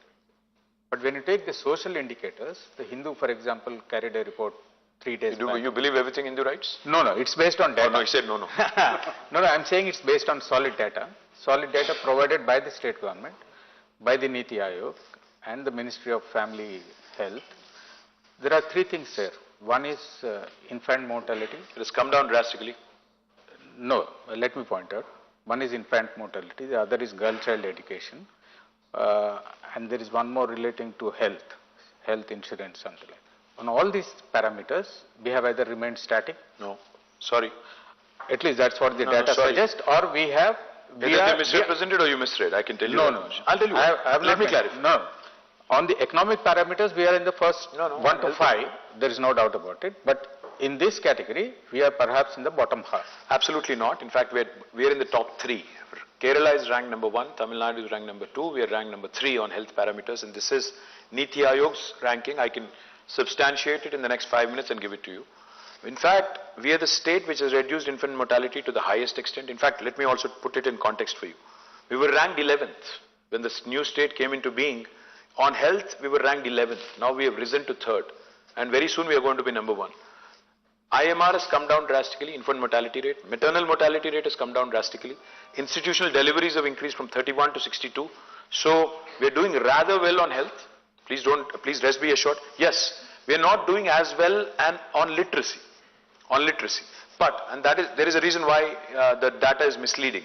Because mana education etla chestamante, school education department okatundi, and then we have welfare departments. The number of Gurukul schools that we have set up, 1,027 Gurukul schools. Unfortunately, the quantum of money we are investing there is not showing in the education numbers. So what they do is they'll calculate the education budget, not the welfare department budget which goes towards these Gurukul schools. So I can assure you, we'll be in the top 3 in both. It can be doubted, right? Unfortunately, that's not how Niti Aayog or other agencies work. So probably next time we have to sit with our planning department and do it. So since you're talking about Gurukul schools and how you have done, I think I should remind you of one great school. Surveil, and that's your school, I know. That's my school as well. That you have really done well. I think India's best schools, the best infrastructure you have created in the government sector, there's no doubt. Thank you for that, and maybe Undru Narasimharao garu will go, me question, sir. Sir. సిటీకి సంబంధించి ఒక ప్రశ్న అడుగుతాం. అయితే మొత్తం స్టేట్లో 3 కోట్లు ఉంటే ఇక్కడే 1 కోటి చిల్లర వాటర్స్ ఉన్నారు. మీరు వచ్చిన తర్వాత రోడ్ నెట్వర్క్ బాగా డెవలప్ అయింది, నో డౌట్ అందులో. కొన్ని నాలాల విస్తరణ, నెంబర్ 2 చెరువులు గొలుసు కట్టుగా చెరువులుగా చేయకపోవటం, నెంబర్ 3 మూసి అభివృద్ధి. ఈ 3 ఎందుకు చేయలేకపోయారు? అంటే సార్ ఆనెస్ట్లీ మీరు అన్నది కరెక్ట్. రోడ్లు బాగా చేశాము, కరెంటు బాగా చేశాము, తాగునీరు బాగా చేశాము, ఇంకా కొన్ని ఇన్ఫ్రాస్ట్రక్చర్ వనరులు కూడా చేశాము. ఏదన్నా చేయలేనిది నేను సరిగ్గా చేయందంటే అది కూడా స్టార్ట్ చేశాను. స్ట్రాటజిక్ నాలా డెవలప్మెంట్ ప్రోగ్రామ్ అని ఒక 1000 కోట్లు ఖర్చు పెట్టాం. కానీ హైదరాబాద్లోని నాలాలు ఆధునీకరించాలి, అన్నీ చేయాలి అన్నప్పుడు దాదాపు 20,000 కోట్లు ఫ్లడ్ మేనేజ్మెంట్ సిస్టమ్ కానీ అదేవిధంగా డ్రైనేజ్ సిస్టమ్ కానీ చేయాలంటే 20,000 కోట్లు పడుతుంది. కానీ ఇంకొక ముఖ్యమైన పని చేశాను సార్ నేను. హైదరాబాద్ టుడే మనం ఒక్క నగరం భారతదేశంలో 100% సివరేజ్ ట్రీట్మెంట్ చేస్తున్న ఒక్క నగరం హైదరాబాద్ ఈరోజు. అది కూడా గొప్ప అచీవ్మెంట్ అండి. ఎందుకంటే ఈ చెరువులు బాగుపడాలి అంటే ముందు చేయాల్సింది సివరేజ్ ట్రీట్మెంట్. 2000 MLDల సివరేజ్ ఉత్పత్తి అవుతుంది హైదరాబాద్లో ప్రతిరోజు. ఇవాళ 100% సివరేజ్ ట్రీట్మెంట్ చేస్తున్న ఒక్క నగరం. కంపారిజన్ కోసం చెప్తున్నాను, బాంబే చేసేది కేవలం 9%. 9 మాత్రమే, 91% సముద్రంలోకి వదిలేస్తారు. హైదరాబాద్ 100% చేస్తాం. సో నెక్స్ట్ టర్మ్ చేయాలనుకుంటుంది ఏంటంటే మూసి, అదేవిధంగా ఈ ఫ్లడ్ మేనేజ్మెంట్. అయితే ఎందుకు చేయలేకపోయారు? నిజంగా చెప్పాలి అంటే, ఆనెస్ట్గా చెప్పాలి అంటే, కోవిడ్ కనుక రాకపోయింటే 1000% చేసేవాళ్ళం. కోవిడ్ వల్ల 1,00,000 కోట్ల నష్టం వచ్చింది బడ్జెట్కి. వచ్చిన తర్వాత కోవిడ్ టైంలో సంక్షేమం ఆగకూడదు, రైతు బంధు ఆగకూడదు, ఆసరా ఆగకూడదు, కళ్యాణ లక్ష్మి ఆగకూడదు, ఆసరా పెన్షన్లు ఆగకూడదు. కాబట్టి ఇతర కార్యక్రమాలు చేసేదానికి మాకు టైం దొరకలేదు, స్పేస్ కూడా దొరకలేదు. ఇంకొక మాట ఏంటంటే, ఇక మా కేంద్ర ప్రభుత్వమే మా మెడ మీద కత్తే పెట్టింది.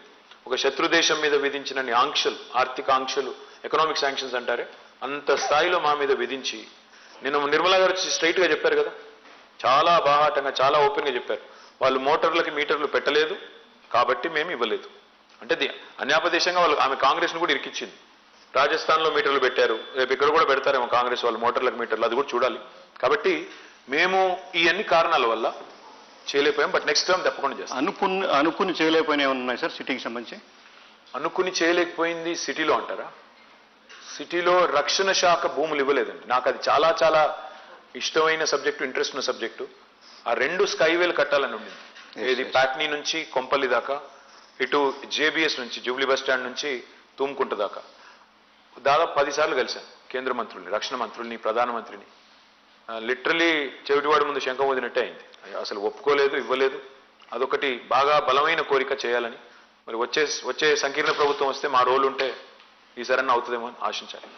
కనెక్టివిటీ గురించి మాట్లాడుతూ ఇప్పుడు సిలిండర్ 400 రూపాయలు అన్నారు మీరు. ఈ 400 రూపాయలు మేనిఫెస్టోలో పెట్టారు.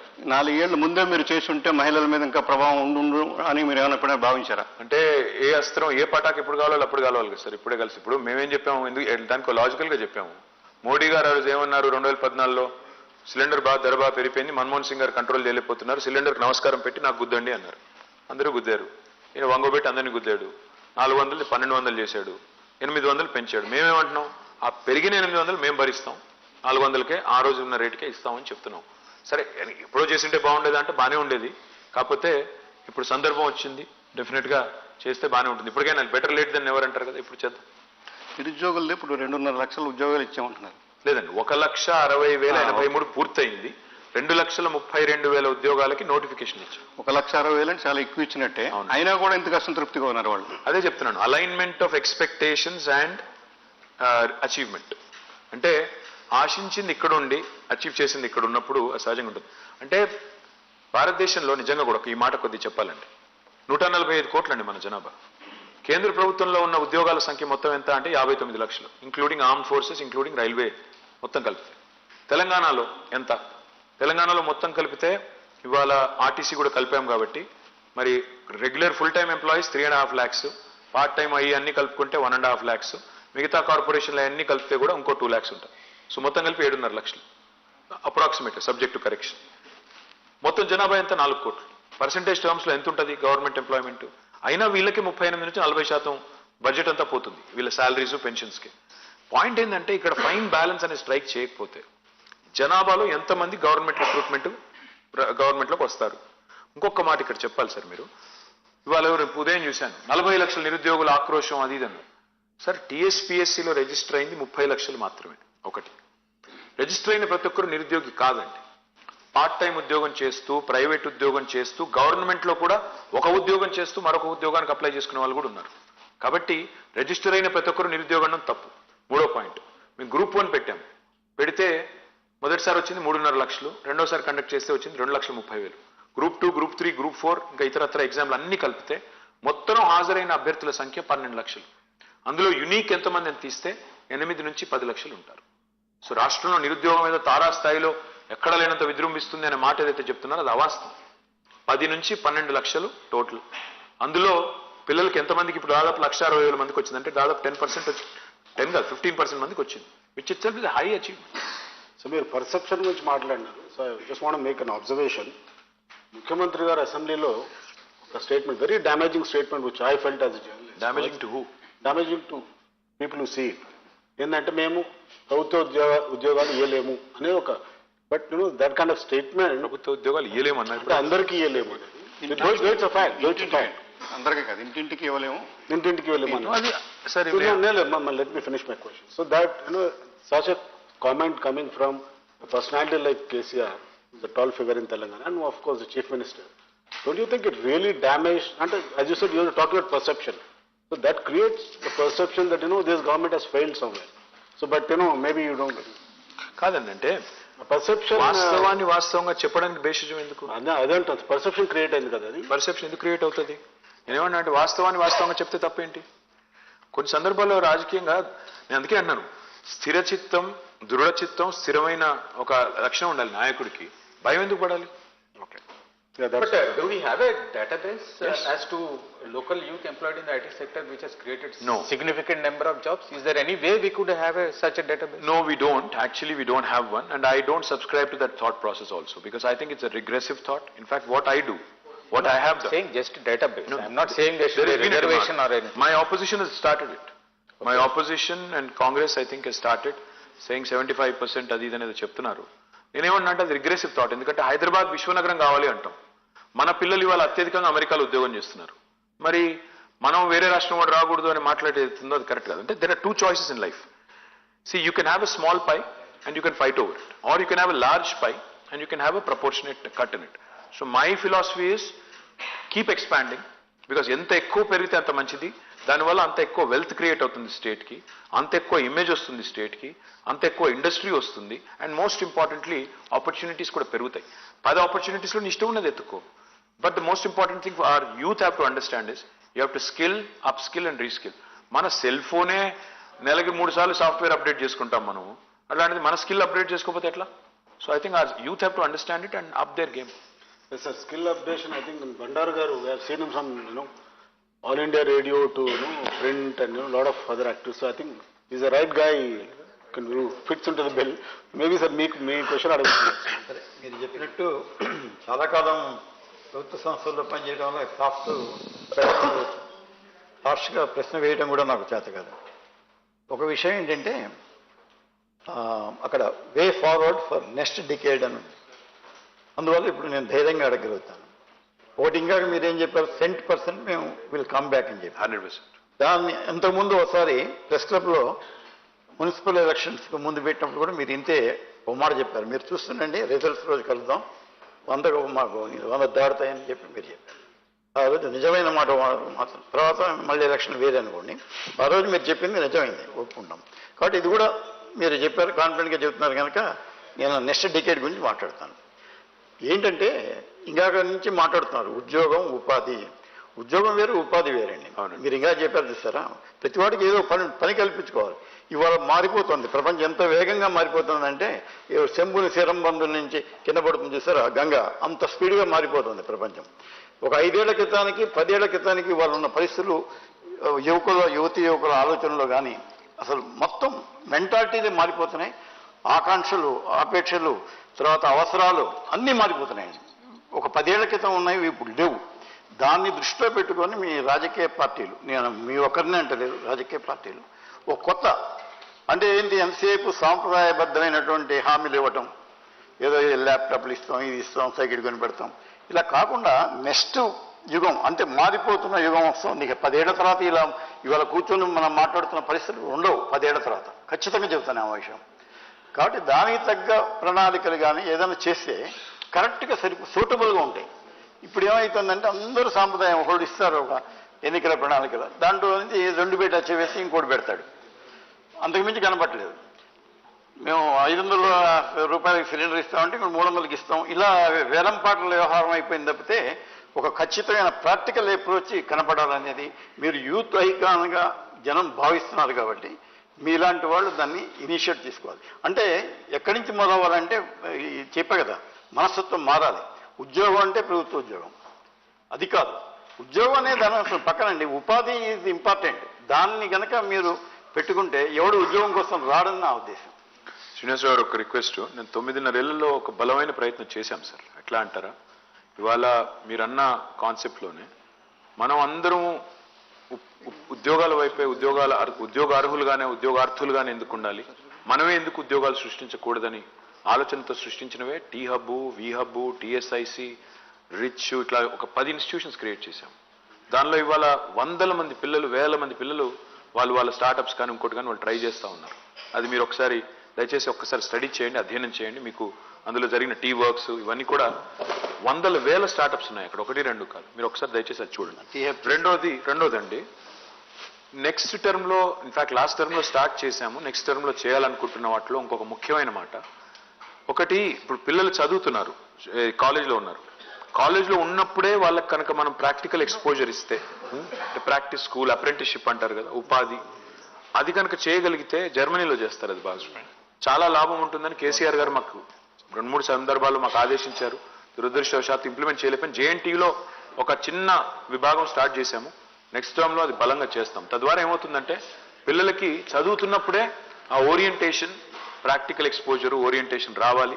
ఉపాధి తమంతట తమ కాళ్ళ మీద తాము నిలబడే స్థాయికి ప్రైవేట్ రంగంలో అయినా ఇంకొకడైనా అయితే తాము పరిశ్రమ పెట్టడమో లేదా ఇంకోటి పెట్టిన పరిశ్రమలో పనిచేయడమో ఆ స్థాయికి వెళ్ళాలి. డెఫినెట్గా నెక్స్ట్ టర్మ్లో ప్రయారిటీ కింద చేస్తాం. విజయ్. కేటీఆర్ గారు 10 ఏళ్ళ తెలంగాణలో అనేక మార్పులు, అనేక విజయాలు నమోదు చేశారు. దాంతోపాటు ఏదైతే తెలంగాణ ఏర్పడిందో వెనుకబాటు ప్రాంతానికి సంబంధించి రాష్ట్రంలో 10 ఏళ్ళ తెలంగాణ ఏర్పడిన తర్వాత అన్ని ప్రాంతాలు సమ అభివృద్ధి జరగలేదనేది ఒక అపవాదం. ముఖ్యంగా ఈ మల్టీ డైమెన్షనల్ పావర్టీ ఇండెక్స్ లేటెస్ట్గా అయితే వచ్చిందో దాంట్లో లైక్ నారాయణపేట్, కామారెడ్డి, మెదక్, నగర్ కర్నూలు జిల్లాలలో నేషనల్ యావరేజ్ కంటే ఎక్కువ పావర్టీ ఇండికేట్ అయ్యింది. వచ్చే డికేడ్లో ఈ వెనుకబడిన ప్రాంతాల మీద ఏమైనా స్పెషల్ ఫోకస్ చేయబోతున్నారా? అంటే దీన్ని 2 కోణాల్లో చూడొచ్చు విజయ్ గారు. ఒకటేమో ఇప్పుడు నేను చెప్పినట్టు తలసరి ఆదాయమే తీసుకుంటే మన రాష్ట్రంలోని అన్ని జిల్లాలు ఇంక్లూడింగ్ హైదరాబాద్, ఎక్స్క్లూడింగ్ హైదరాబాద్ కూడా నేషనల్ పర్ క్యాపిటా కంటే ఎక్కువ ఉంది. Average per capita number 1. Multi dimensional poverty తీసుకుంటే అత్యధికంగా మల్టీ డైమెన్షనల్ పావర్టీ తగ్గింది ఎక్కడ, ఏ రాష్ట్రంలో అంటే వాళ్ళు తెలంగాణ ఓవరాల్గా చూసుకుంటే. మరి తెలంగాణలో అంతటా తగ్గిందా పేదరికం అంటే కాదు, కొన్ని జిల్లాల్లో జాతీయ సగటు కంటే కింద ఉంది. అది కూడా వాస్తవం. ఎందుకు అంటే దానికి పలు కారణాలు ఉన్నాయి. కొన్ని ప్రాంతాల్లో, ఇప్పుడు ఉదాహరణ కామారెడ్డి అన్నారు పేరు, కామారెడ్డిలో ఇంకా కాళేశ్వరం ప్రాజెక్టు యొక్క ఫలాలు రాలేదు.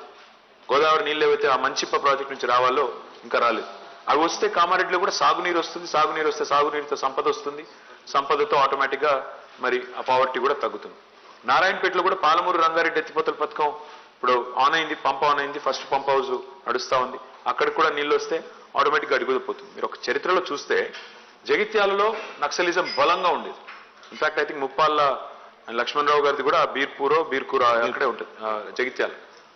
మీరు చూస్తే ఎప్పుడైతే శ్రీరామ్ సాగర్ నీళ్లు రావడం మొదలైందో, కమాండ్ ఏరియా అయిందో, అప్పటి నుంచే మీరు చూస్తే మెల్లిమెల్లిగా you have seen that people started getting engaged. Youth గ్రామాల్లో నీళ్లు రావడం మొదలుపెట్టిన తర్వాత ఆటోమేటిక్గా వ్యవసాయం వైపు లేదా వ్యవసాయ అనుబంధ పరిశ్రమల వైపు, అనుబంధ రంగాల వైపు మళ్ళీ. అదే పద్ధతుల్లో తెలంగాణకు అల్టిమేట్ పరిష్కారం ఒక్కటే, సాగునీరే సంపదకు మూలం. 100% రూరల్ బ్యాక్గ్రౌండ్ తీసుకుంటే మాత్రం నారాయణపేట కావచ్చు, కామారెడ్డి కావచ్చు, మీరు చెప్పిన నాగర్ కర్నూలు కావచ్చు, పాలమూరు రంగారెడ్డి అండ్ కాళేశ్వరం, ఈ 2 సొల్యూషన్స్ పరిపూర్ణం అయిపోతే ఒక్కటంటే ఒక్క జిల్లా, ఒక్కటంటే ఒక్క నియోజకవర్గం కూడా మల్టీ డైమెన్షనల్ పావర్టీలో ఉండదు. ఆ ఇండెక్స్లోనే ఉండదు. అది వాస్తవం. ఇంకో కంటిన్యూషన్ ఏంటి సార్ అంటే ఈ ప్రాంతాలు సిరిసిల్ల, సిద్దిపేట, గజ్వేల్తో పోటీ పడలేక ఇన్ఫ్రాస్ట్రక్చర్లో కొంత నేను ఒకటి మాత్రం పార్షియాలిటీ ఉన్నది అనేది ఒకటి ఒప్పుకుంటాను. ఏంటంటే ఇవాళ ఏ ప్రోగ్రాం పెట్టినా తెలంగాణలో యూనిఫామ్గానే తీసుకున్నాం. నిజానికి మిషన్ కాకతీయ అంతటా తీసాము, మిషన్ భగీరథ్ అంతటా చేసినాము, మార్కెట్లు కడితే అంతటా కట్టాము, రోడ్లు వేస్తే అంతటా చేసాము. అట్లా వివక్షను చూపెట్టలేదు. బట్ కొన్ని చోట్ల విఐపి కాన్స్టిట్యున్సీలో కొంత ఎక్కువ జరిగిండొచ్చు. కానీ మీరు ఒక రిక్వెస్ట్, మీరు కూడా ఏంటంటే మీడియాలో హరీష్ రావు గారు, నేను, కేసీఆర్ గారు ఉంటే కొద్దిగా ఎక్కువ స్పేస్ ఇచ్చి ఎక్కువ చూపెడతారు కాబట్టి అదో చిన్న బాధ. అంటే ఒక రకంగా మంచిది, ఒక రకంగా చెడ్డది అనుకోండి. మాకు ఐ కాంట్ కంప్లైంట్. నిజంగా ఇప్పుడు మీరు కావాలంటే వనపర్తి చూడండి, సూర్యాపేట చూడండి, బాన్స్వాడ చూడండి, ఆదిలాబాద్ చూడండి, నల్లగొండ చూడండి. నల్లగొండ మీ ఊరు కదా, నల్లగొండలోనే మీరు ఇన్ని రోజులు పనిచేశారు. అప్పుడు నల్లగొండ ఎట్లా మారింది? ఇవాళ నేను కరీంనగర్, నిజామాబాద్, మహబూబ్ నగర్, ఖమ్మం, ఒకటి కాదు ఏ పట్టణం అన్న తీసుకోండి తెలంగాణలో. అందుకే మేము ఆ క్యాంపెయిన్ లాంచ్ చేసింది. శ్రీరామ్ అడిగింది ఎట్లుండే తెలంగాణ, ఎట్లయింది తెలంగాణ. ఆయనకు ఉద్దేశం ఏంటంటే టు ఇన్వోక్ ప్రైడ్, ఎట్లా మారింది చూడు తెలంగాణ, ఎంత బాగా ఎదిగింది అని చెప్పడానికి. సో డెఫినెట్గా ప్రోగ్రెస్ అంతటా ఉంది. విఐపి కాన్స్టిట్యున్సీలో ఒక రవ్వ ఎక్కువ ఉండొచ్చు, నేను కాదు. శ్రీనివాస్ గారు నెక్స్ట్ క్వశ్చన్. ఆయన టీ కూడా దానిట్లేదు. మళ్ళీ పర్సెప్షన్స్ గురించి మాట్లాడుతున్నాం సార్. అది పర్సీవ్డ్ థింగ్ సార్, లేకపోతే వాళ్ళలో ఉండే అపోహలా లేకపోతే నిజంగానే డెఫిషియన్సీ అనేది పక్కన పెడితే ఒక మేజర్ ఎలిమెంట్ ప్రజల్లో వాళ్ళ కనిపిస్తున్న కొద్దిపాటి అసంతృప్తికి, కొద్దిపాటి ఎంతో వాటెవర్ ఇట్ ఈస్ మన 10 రోజులు తెలుస్తుంది, ఆ అసంతృప్తికి సంబంధించిన కీలకాన్ని మీరు గుర్తుపట్టలేదేమో అనిపిస్తుంది. ఏంటంటే తెలంగాణ ఓటరు అందరికీ అట్రిబ్యూట్ చేయట్లేదు, ఎవరైతే అసంతృప్తిగా ఉన్నారో వాళ్ళు ఓటరు చాలా హర్ట్ అయి ఉన్నాడు కొన్ని విషయాల్లో.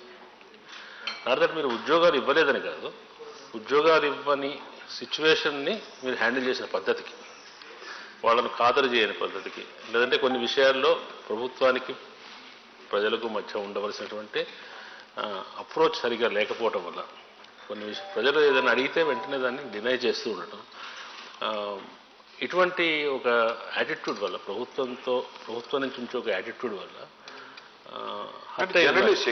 స్పెసిఫిక్ ఎగ్జాంపుల్ చెప్పండి. ఫర్ ఎగ్జాంపుల్ అండి, ఆడవాళ్లకు ప్రాతినిధ్యం ఉండాలి క్యాబినెట్లో అనేది ఫస్ట్ టర్మ్ అంతా కూడా దానికి ఎటువంటి ఇన్నిసార్లు ఎంతమంది నుంచి వచ్చినప్పటికీ దానికి ఏమీ రెస్పాన్స్ రాలేదు. కోర్టు చెప్పే వరకు కూడా మహిళా కమిషన్ అధ్యక్షురాలని కూడా నియమించలేదు కదా. తర్వాత కూడా వేరే పార్టీ నుంచి తీసుకొచ్చిన వాళ్ళని తీసుకొచ్చి మంత్రిని చేశారు. ఓకే, ఇటువంటివి ఈ నిరుద్యోగ సమస్య వచ్చేటప్పుడు కూడా మీరు ఏదో ఒక చర్య తీసుకుని ఉండొచ్చు సింబాలిక్గా. అంటే పబ్లిక్ సర్వీస్ కమిషన్ మీదే యాక్షన్ తీసుకోవడం సాధ్యం కాకపోవచ్చు టెక్నికల్ రీజన్స్ వల్ల, కానీ మేము ఉన్నాం మీ వైపున, మేము వీఆర్ విత్ అన్ఎంప్లాయిడ్ అని చెప్పడానికి. అట్లా ప్రజల నుంచి ఏదైనా ఒక విషయం మీద డిమాండ్ వచ్చినప్పుడు దాన్ని ఓన్ చేసుకొని వాళ్ళ తరఫున మాట్లాడటం కాకుండా అదేదో ప్రత్యర్థిలో ప్రతిపక్షం వాళ్ళు చేస్తున్నట్టుగా, అట్లాగే ధర్నా చౌక్ విషయంలో కూడా చూసాం కదా, 100 రోజులు చేస్తే కానీ చివరికి ఆ సమస్య పరిష్కారం కాలేదు. ప్రజలు ఒక చోట ఆందోళన చేయడానికి ఒక ప్లేస్ కావాలంటే ఇటువంటి ఈ యాటిట్యూడ్ కూడా వల్ల ప్రజల్లో కొంత హర్ట్ ఫీలింగ్ ఉందేమో. నేను బలంగా నమ్మేది ఏంటంటే సార్, అల్టిమేట్గా 99.9% ప్రజలు తమ దైనందిన జీవితంలో ఎంత బిజీగా ఉంటారంటే యాటిట్యూడ్స్ లేకపోతే వ్యక్తులు వారి ప్రవర్తన వీటికంటే కూడా ఇప్పుడు మీరు చెప్పిన ఒక ఎగ్జాంపుల్ ఫర్ ఎగ్జాంపుల్ అనుకున్నాం. మీరు అన్నారు కదా మహిళా కేబినెట్ మంత్రి మొదటి టర్మ్లో లేరు. వాస్తవం, మాకు మొదటిసారి 63 సీట్లు వచ్చాయి, గవర్నమెంట్ ఫామ్ చేశాము, ఆ టర్మ్ మొత్తం ఒక మహిళా మంత్రి లేరు. కానీ 88 సీట్లతో గెలిచాం రెండోసారి. ఇప్పుడు మహిళలు కూడా ఓట్లు వేశారు కదా. మీరు అన్నట్టు నిజంగానే ఎవరైనా హర్ట్ ఉంటే మరి ఆ ఓట్లు రాకూడదు, 25 సీట్లు పెరగకూడదు. నేను అనేది ఏంటంటే కొన్ని కృష్ణశాస్త్రి గారికి శ్రీశ్రీ గారికి ఒక తేడా ఉందంటండి. శ్రీశ్రీ గారేమో ప్రపంచం బాధ నా బాధ అనుకునేదంట, కృష్ణశాస్త్రి గారేమో నా బాధ ప్రపంచం బాధ అనుకునేదట. తెలంగాణలో కొంతమంది మేధావులు ఉన్నారు, వాళ్ళు ఏమనుకుంటారంటే మా బాధ ప్రపంచం బాధ, మాకు కేసీఆర్ కలవట్లేదు, మాకు కేసీఆర్ టైం ఇవ్వట్లేదు, కాబట్టి అదేదో అంతర్జాతీయ. నేనేమంటున్నా అంటే మేధావులు కాదండి, మామూలు ఎమ్మెల్యేలు మంత్రులు. ఇప్పుడు నేను మీరు చెప్పిన కూడా కంప్లైంట్ చేశారు కదా. అంతే అండి, అది పార్టీలోంచి బయటకు పోయినాక అందరూ అదే మాట్లాడతారు. ఇప్పుడు పార్టీలోంచి బయటకు పోయినాక ఏ పార్టీ మనిషి, ఇప్పుడు కాంగ్రెస్ నుంచి బయటకు వచ్చి మా పార్టీలోకి వచ్చిన వాళ్ళని అడగండి, కాంగ్రెస్ ని చాలా విమర్శలు చేస్తారు, మా పార్టీ నుంచి బయటకు పోయిన వాళ్ళు మాట్లాడతారు. నేనేమన్నానంటే వ్యక్తుల ప్రవర్తనలు, వ్యక్తుల ఇవి వ్యక్తుల అవి కంటే కూడా ప్రజలు చూసేది ఈ గవర్నమెంట్ నాకు పనికొచ్చే పనులు చేస్తుందా లేదా, what is it delivering. Government నుంచి ఎక్స్పెక్టేషన్ ఏముంటుంది శ్రీనివాస్ గారు? బేసిక్ ఇన్ఫ్రాస్ట్రక్చర్, రోడ్ వేసారా, మోరీ కట్టారా, నీళ్ళు ఇచ్చారా, మమ్మల్ని సవ్యంగా చూసుకుంటున్నారా, లా అండ్ ఆర్డర్ బాగా మెయింటైన్ చేస్తున్నారా, ఎనేబుల్ చేస్తున్నారా, ఓవరాల్గా స్టేట్ని బాగా నడుపుతున్నారా. అంతేగాని ఒకరు అంటారు ముఖ్యమంత్రి ఎందుకు కలవరు. ముఖ్యమంత్రిని కలవాల్సిన అవసరం 99.99% మందికి ఉండదండి. ఎందుకంటే 10 లక్షలు, దాదాపు 10 లక్షల మంది గవర్నమెంట్ ఎంప్లాయీస్ ఉండి పెన్షన్ కోసమో రేషన్, ఇక్కడ కొంతమంది ప్రజా దర్బార్లు నడిపారు, ఇప్పుడు కూడా నడుపుతున్నారు దేశంలో చాలా చోట్ల. నేనేమంటున్నానంటే ఒక సామాన్యుడు ఒక పెన్షన్ కోసమో రేషన్ కార్డు కోసం ముఖ్యమంత్రి దాకా వచ్చే పరిస్థితి వచ్చిందంటే వ్యవస్థ మొత్తం విఫలమైనట్టే లెక్క మధ్యలో ఉన్నది. మేమనేది ఏంటి, 29 లక్షల మందికి పెన్షన్లు ఇచ్చేది కాంగ్రెస్ ప్రభుత్వం. మా గవర్నమెంట్ వచ్చాక పెన్షన్ల సంఖ్య 46 లక్షలకు పెరిగింది, 17 లక్షలు పెరిగినాయి. సో ఇంకా ఏమైనా మిగిలి ఉంటే అవి కూడా వస్తాయి, కానీ ప్రాసెస్లో వస్తాయి ఆటోమేటిక్గా, దానికి ముఖ్యమంత్రిని కావాల్సిన పని లేదు. సో ఇవన్నీ అంటే అపీల్ అంటే అట్లా అది ముఖ్యమంత్రి దాకా పోవక్కర్లేదు కదా. There are so many layers in between.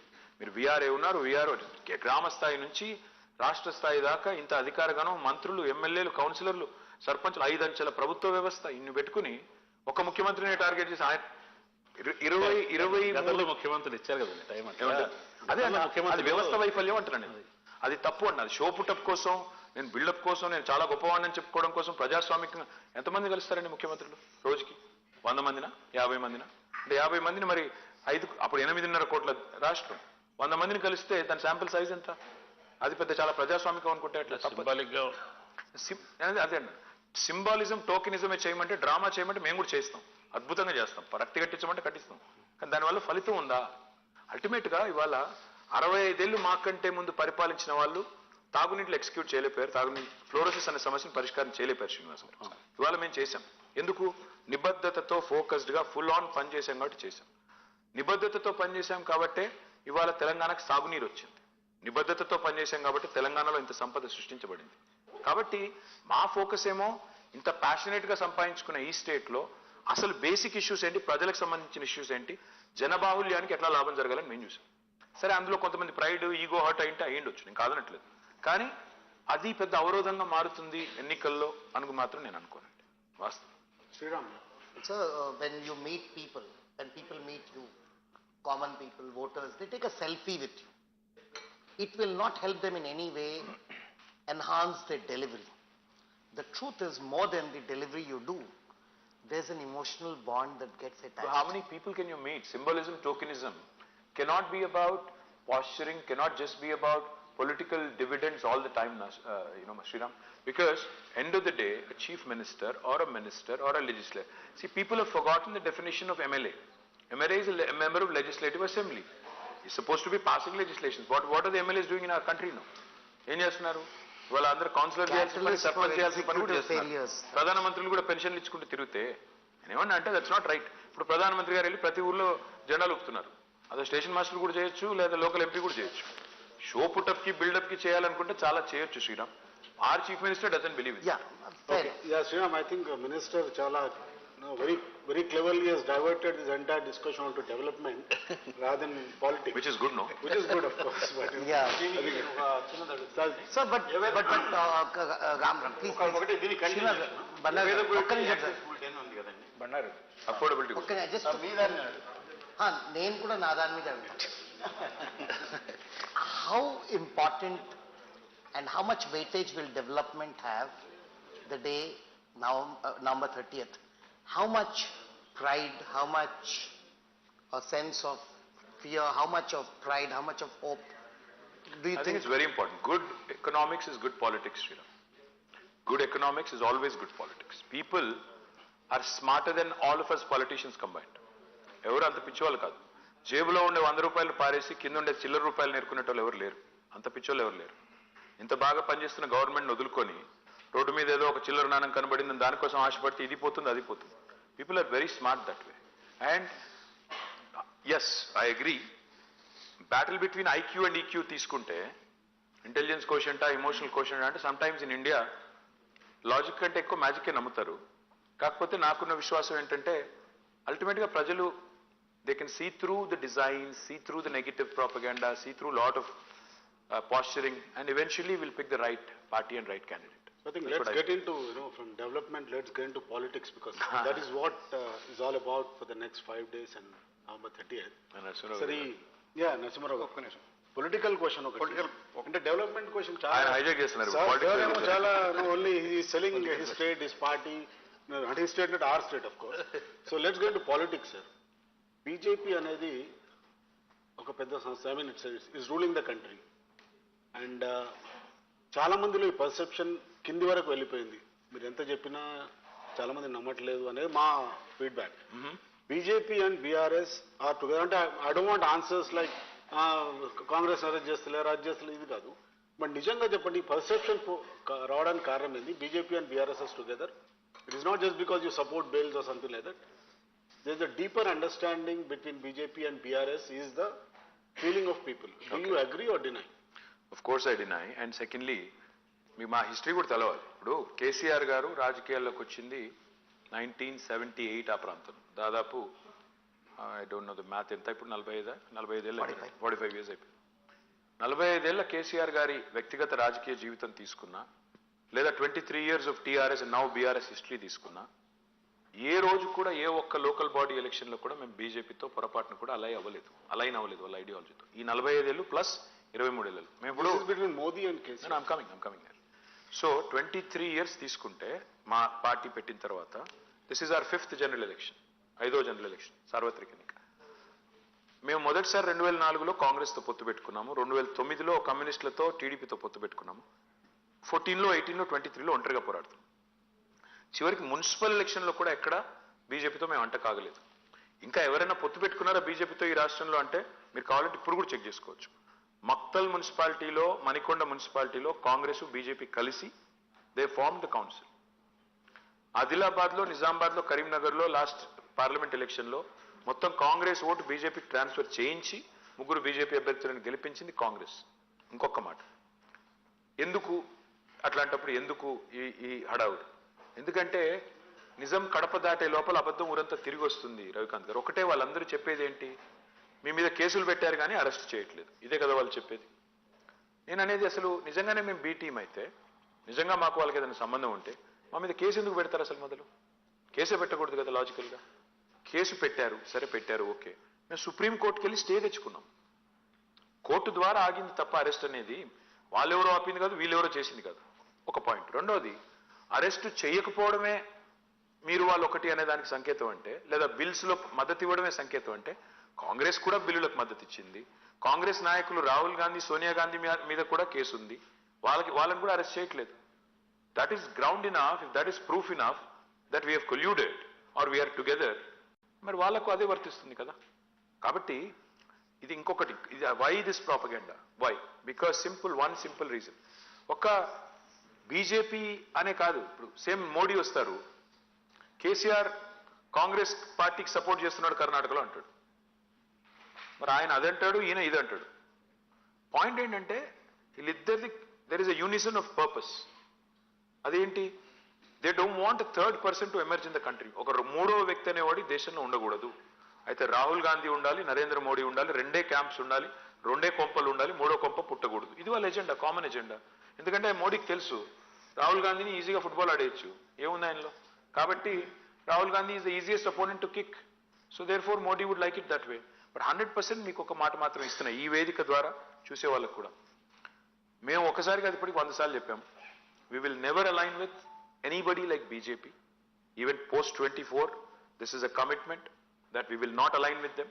We don't agree on many things. We don't agree on ideology. We don't agree on anything, that they want. We have firmly opposed UCC. We have firmly rejected Citizen Amendment Act. We have firmly voted against farm bills. So మీరు ఎట్లా అంటారు మాకు వాళ్ళకి సారూప్యం ఉందని? ప్రజలు అంటున్నారు sir, మేము ప్రజలు అనట్లేదు. సోషల్ మీడియాలో ఉండే కొంతమంది పనికిమాలలో మీడియాలో కూడా ప్రజలే కదా సార్. ప్రజలు బాట్స్ ఎక్కువనే అందులో. So by implication of what he said, are you ruling out an alliance with BJP, possible alliance with BJP in 24? Absolutely. And are we ruling out the chances of BRS joining a possible coalition government at the center if it is led by BJP? We are ruling out 2 things. We have maintained equidistance from both Congress and BJP because both of them have been disastrous. So మేము వాళ్ళతో లేము, వీళ్ళతో లేము, మేము మా ఒకరమే లేము. మేము మాలాగా 13 పార్టీలు ఉన్నాయి దేశంలో, which are neither in that camp or this camp. So who knows, ఇప్పుడు మేము ఈ ఎలక్షన్ గెలిచిన తర్వాత డెఫినెట్గా మహారాష్ట్రలో కాలు పెడతాం. తెలంగాణ ప్రజల దయ ఉంటే బాగా గెలిచి మహారాష్ట్రలో కాలు పెడతాము. మహారాష్ట్రలో కూడా ఒక 10-15 సీట్లు సంపాదించుకుంటే రేపు ఏం తెలుసు ఏం జరగబోతుందో, రేపటి దానికి రూపం లేదు. నేనేమన్నా అంటే మాకు బీజేపీతో అంటగాగాల్సిన అవసరం లేదు, గత 10 ఏళ్లుగా రాలేదు, ఇప్పుడు రాదు. కాంగ్రెస్తో అంటగాగాల్సిన అవసరం అంతకంటే లేదు. ఈ 2 పార్టీలు ఎంత ఆరోగెంట్ పార్టీలు అంటే, ఎవరైనా సరే మాకు సబార్డినేట్, ఎవరైనా సరే మేము చెప్పినట్టు వినాలి. You're either my subordinate or surrogate, అంతే. నువ్వు మోకాళ్ళ మీద నా దగ్గర వచ్చి కూర్చోవాలి. ఎందుకు ఉండాలి? భారతదేశంలో మీరిద్దరే లీడర్లు ఉండాలి, 3వవాడు రాకూడదా? మీరిద్దరూ విఫలమయ్యే కదా ఈరోజు కరెంటు లేదు, రోడ్లు లేవు, నీళ్లు లేవు దేశంలో. మీరు ఏం పొడిచారని మీకు ఇవ్వాలి మళ్ళీ అవకాశం? తప్పే ఉంది.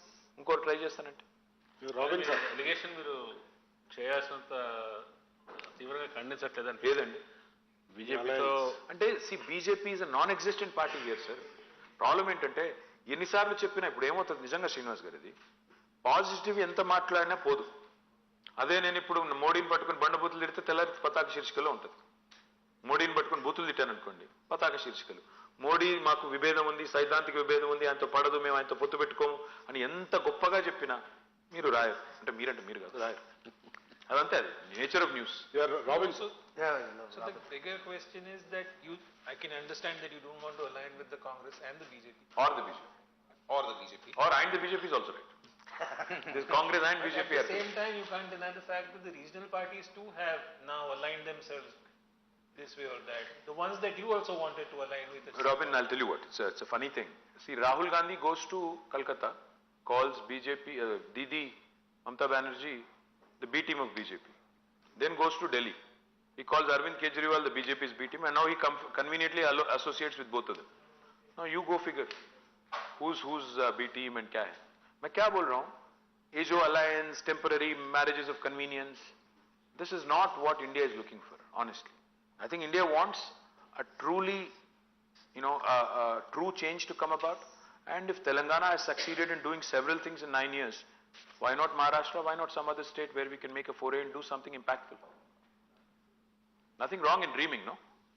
Not to contradict you, but most of us here do remember the 2009 NDA rally immediately after the elections. Of course, we wanted Telangana, we went for it, yes. Yes. See, we wanted the entire political system of this country to support Telangana. Yes, we went to RSS headquarters. We aligned with everybody from RSS to RSU. Radical Students Union to RSS. మేము ముందే చెప్పాం శ్రీరామ్, కుష్టు రోగినైనా కౌగిలించుకుంటాం, బొంత పురుగునైనా ముద్దు పెట్టుకుంటాం తెలంగాణ కోసం అని చెప్పాం. బొంత పురుగుని కౌగిలించుకున్నాం, ముద్దు పెట్టుకున్నాం, కుష్టు రోగిని కూడా కౌగిలించుకున్నాం. ఆర్ఎస్ఎస్ హెడ్ క్వార్టర్ కూడా పోయాము, ఏఐసిసి హెడ్ క్వార్టర్ కూడా పోయాము. సో ఇందాక వాసు శ్రీరామ్ ఇద్దరు అడిగినట్టు మీ కుష్టు రోగినైనా ముద్దు పెట్టుకుంటా ఉన్నారు. కౌగిలించుకుంటాం. ఇష్టం sir. If a political situation Telangana కోసం, obviously తెలంగాణ స్టేట్ కోసం మీరు అవుట్ ఆఫ్ కాంటెక్స్ట్ యూజ్ చేస్తే ఎట్లా? మేం చేయాల పని కానీ మీరు చేస్తారేంటి? Important question.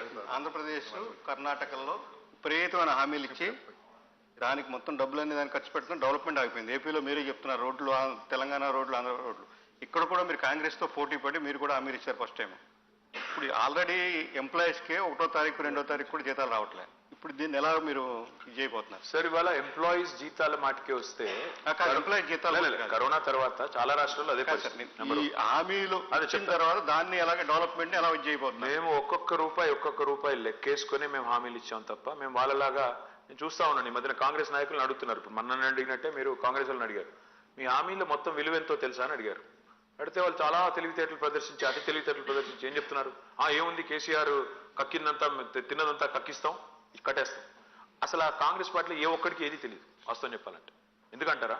ఆ కాంగ్రెస్ హామీల విలువ ఏంటంటే, సార్ వాళ్ళు ఉదయపూర్ డిక్లరేషన్ అని ఒకటి పాస్ చేశారు.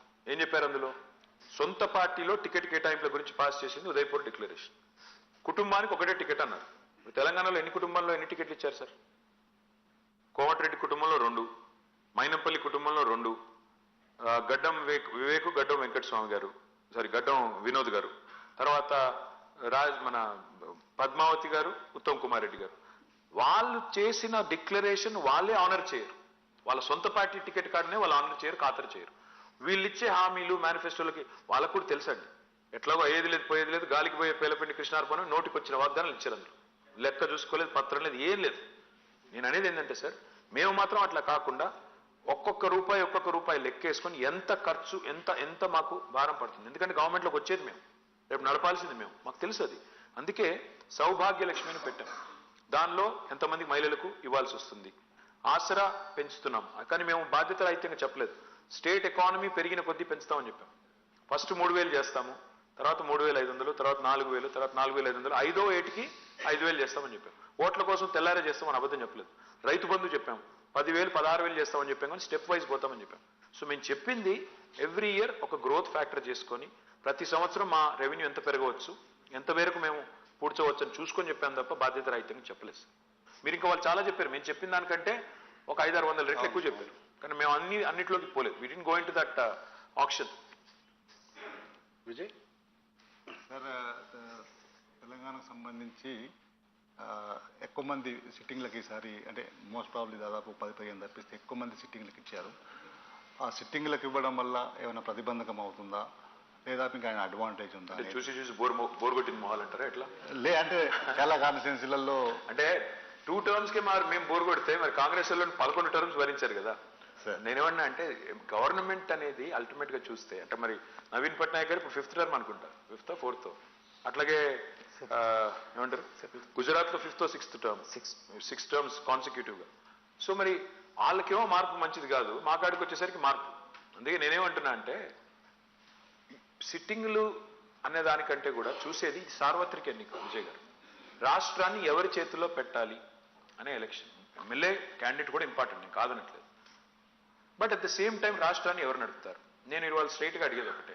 ఇప్పుడు కాంగ్రెస్ వాళ్ళు తుమ్మాలంటే ఢిల్లీ పర్మిషన్ కావాలి, దగ్గాలంటే ఢిల్లీ పర్మిషన్ కావాలి, రూపాయి ఖర్చు పెట్టాలంటే ఢిల్లీ పర్మిషన్ కావాలి, టికెట్లు ఢిల్లీ, బీఫామ్ ఢిల్లీ. వీళ్ళు 6 నెలలకు ఒకసారి ముఖ్యమంత్రిని మార్చే అలవాటు. వీళ్ళు రేపటి రోజున ఇన్ని స్కీములు పెట్టి ఇన్ని హడావుడ్లు చేసి గ్యారంటీ అని రాసిచ్చారు, సంతకాలు పెట్టారు. నేను 100% చెప్తున్నా, ఇలా గుర్తుపెట్టుకోండి. రేవంత్ రెడ్డి గారు 2 చోట్ల ఓడిపోతున్నారు, కామారెడ్డిలో, కొడంగల్లో. మరి ఆయన సంతకం పెట్టించిన గ్యారంటీ కార్డు ఏమవుతుంది? రేపు చెల్లుతుందా?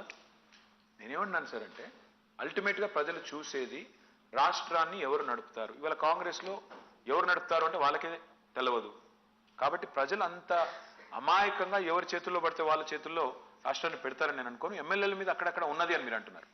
బట్ అల్టిమేట్గా చూస్తే మాత్రం మా ఎమ్మెల్యేలు కూడా ఇవాళ బేసిక్స్ అన్నీ చేశారు. డ్రింకింగ్ వాటర్ అయింది, పవర్ అయింది, రోడ్స్ అయినాయి, అగ్రికల్చర్ బాగా ఉంది. చిన్న చిన్నవి ఉంటాయి అక్కడక్కడ ఇష్యూస్. అవి మేము ఊహించేది, ఆశించేది ఏంటంటే అవన్నీ చిన్న చిన్నవి అంటే సర్దుకుంటాయి. మాకు కావాల్సింది 51% ఓటు.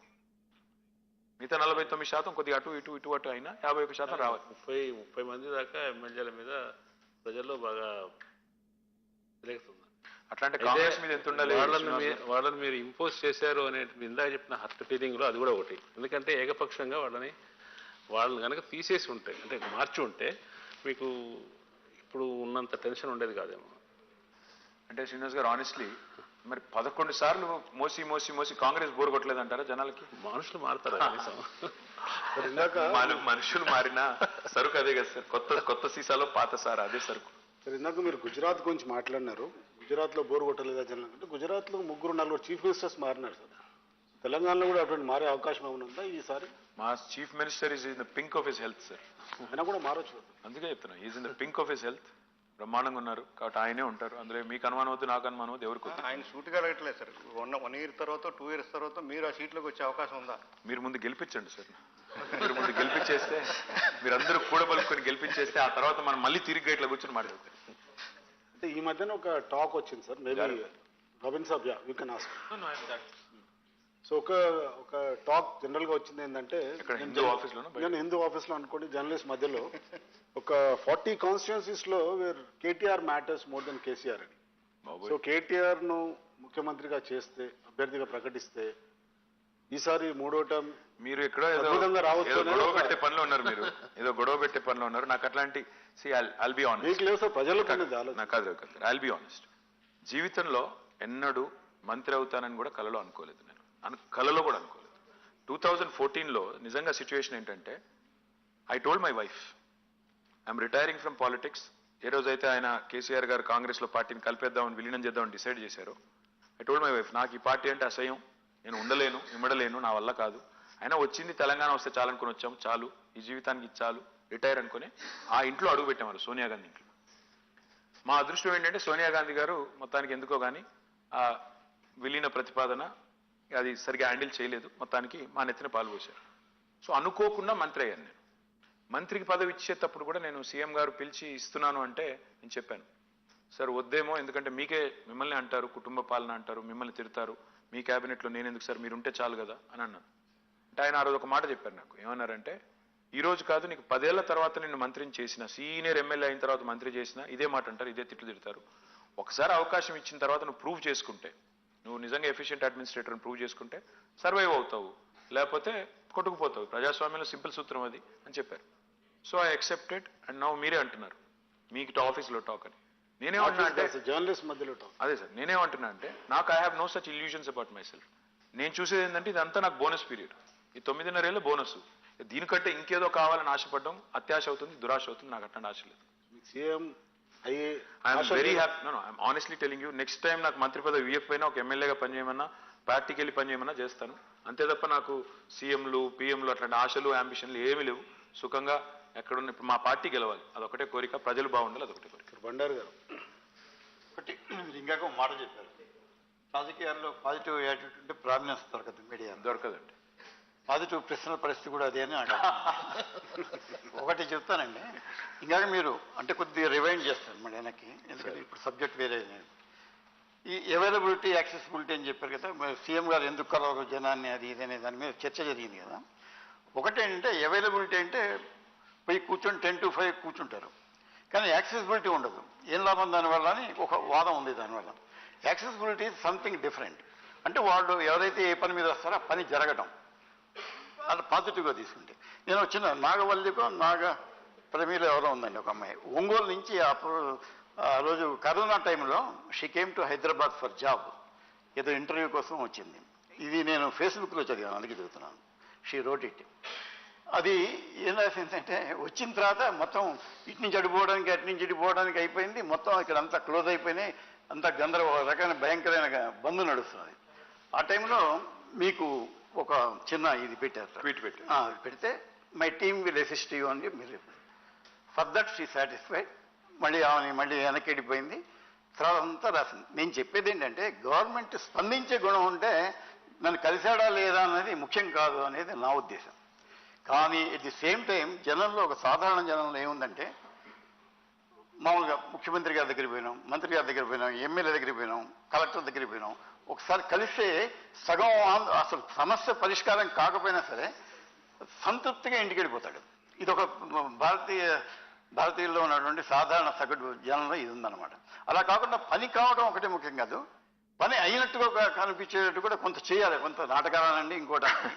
అదేమన్నా కాస్త తగ్గడం వల్ల ఈ రకమైన నెగిటివ్ ప్రచారం వచ్చింది. చేద్దాం సార్, మరి నెక్స్ట్ టైంలో పెట్టేద్దాం, ప్రజా దర్బార్ పెట్టేద్దాం. మీరు అన్నట్టు చేద్దాం, మాకేం ఇబ్బంది లేదు. ఎందుకంటే అల్టిమేట్గా మీరు అన్నది కరెక్ట్. పని అయిందా లేదా, అసలు డెలివరీ జరుగుతుందా సర్వీసెస్ అనేది ఒక పాయింట్. అయితే మీరు అన్నారు yes, to be fair is one thing, to appear to be fair is another thing. నేను పారదర్శకంగా ఉన్నాను, ఫెయిర్గా ఉన్నాను, నిజాయితీగా ఉన్నానని చెప్పుకోవడం ఎంత ముఖ్యం, ఉన్నట్టు కనబడటం కూడా ఎంత ముఖ్యం. ఇప్పుడు చాలా పార్టీలు ఏం చేస్తారు, టికెట్లు ఇచ్చేటప్పుడు 4 కమిటీలు వేస్తారు, ఫైనల్గా అధినేత నిర్ణయం తీసుకుంటాడు, అందరికీ తెలుస్తుంది. బట్ అదొక ప్రాసెస్ చేస్తారు, చేసి ప్రజాస్వామికంగా కనబడే ఒక ప్రయత్నం. అల్టిమేట్గా మాత్రం జరిగేది మళ్ళీ ఏది జరగాలో అదే జరుగుతుంది. కానీ నేను అనేది ఏంటంటే, మీరు అన్నది కరెక్ట్ కూడాను. ఆ అహం ఏదైతే ఈగో సాటిస్ఫాక్షన్, కొద్దిగా ఈగో మసాజ్, నన్ను పట్టించుకున్నారు, నేను వెళ్ళినప్పుడు కలిశారు. కానీ ఇంకొకటిలో డేంజర్ కూడా ఉందండి. నేను చూసింది, ఇప్పుడు నాకు 2-3 సార్లు ఎదురైంది అనుభవం. మీరు చెప్పే రోజులు కొద్దిగా వెనకాల రోజులు, ఇప్పుడు రోజులు ఎట్లా మారినాయంటే, అప్పుడప్పుడు వచ్చి దరఖాస్తు ఇచ్చారు, మళ్ళీ 2వ సారి కలిసామనుకోండి, 3వ సారి కలిసామనుకోండి, సార్ నీకు 3 సార్లు ఇచ్చినా సార్ ఇంక ఇల్లు లేదు సార్ అంటారు. 3 సార్లు ఇచ్చినా సార్ ఇప్పటికి. నేను అంటాను, సార్ 3 సార్లు కాదు బాబు, నువ్వు పని మనదనుకున్నప్పుడు, పని నాదనుకున్నప్పుడు 3 సార్లు ఇచ్చినా 4 సార్లు ఇచ్చినా మీరు కొద్దిగా వెయిట్ చేయాలి బ్రదర్. ఎందుకంటే అక్కడ బంతి భోజనం లాగా, బంతి భోజనంలో అన్నీ ఒకేసారి రావు, ఒకటి తర్వాత ఒకరికి వస్తుంది. దయచేసి అర్థం. సో ఆ ఇంపేషన్స్ కూడా ఉందండి. మీరు అన్నట్టున్నారు కదా, ఒకసారి ఇస్తే సంతృప్తి పడి సగం పోతారు. నో, అట్లా లేదు. ఇంకా అక్కడక్కడ ఇంకా విచిత్రమైన అనుభవాలు. నాకు మొన్న ఒకసారి ఎక్కడో ఏదో ఊరికి పోతే ఒక లేడీ వచ్చి నన్ను గట్టిగా అడిగింది. ఏమన్నది, నాకు 3 ఆడపిల్లలు, నేను ఎట్లా బతకాలి అన్నది.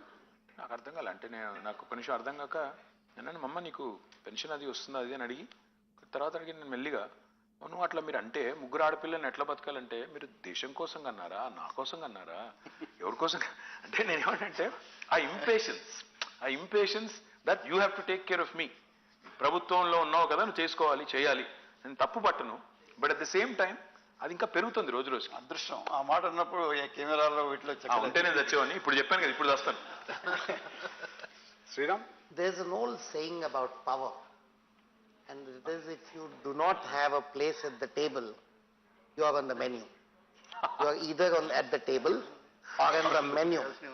And the point about why democracy is beautiful is it emotionally, psychologically gives everybody a sense of being at the table.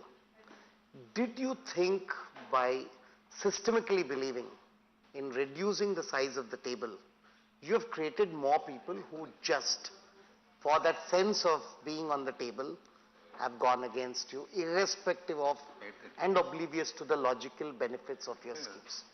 I don't know. I mean, I've never heard this before, but I'm glad you kind of brought in this euphemism, which is very interesting. Never heard of it before. But I don't subscribe to that at all. In fact, like I said, the ordinary common man of this state or any country for that matter focuses only on, in fact, in other parts of the world, you see prime ministers and ministers traveling very casually in subways, etc., etc. People don't care as much because Those are evolved democracies, much more mature democracies, because they don't care whether this guy is traveling or, trying to do something, positioning, politicking, whatever. ఎందుకంటే అంత సీరియస్గా అక్కడ తీసుకోరు. ఇక్కడికి వచ్చేసరికి ఏంటంటే ఒక మంత్రినో ముఖ్యమంత్రినో ఒక ఎమ్మెల్యేనో కలవడమే ఒక గొప్ప విషయం అనుకునే స్థాయికి వచ్చింది. I think that will change as we decentralize more, as we make things happen in a much more efficient manner, rather than, getting fixated over who gets a seat at the table or who becomes a part of the menu, I guess. But it's a great line, one line. Sir. రెండు ప్రశ్నలు sir. ఒకటి, ఈ 5 ఏళ్ళు 10 ఏళ్ళు మీకు బాగా అత్యంత సంతృప్తినిచ్చిన ఒక అంశం ఒకటి. సార్. రెండు, జర్నలిస్ట్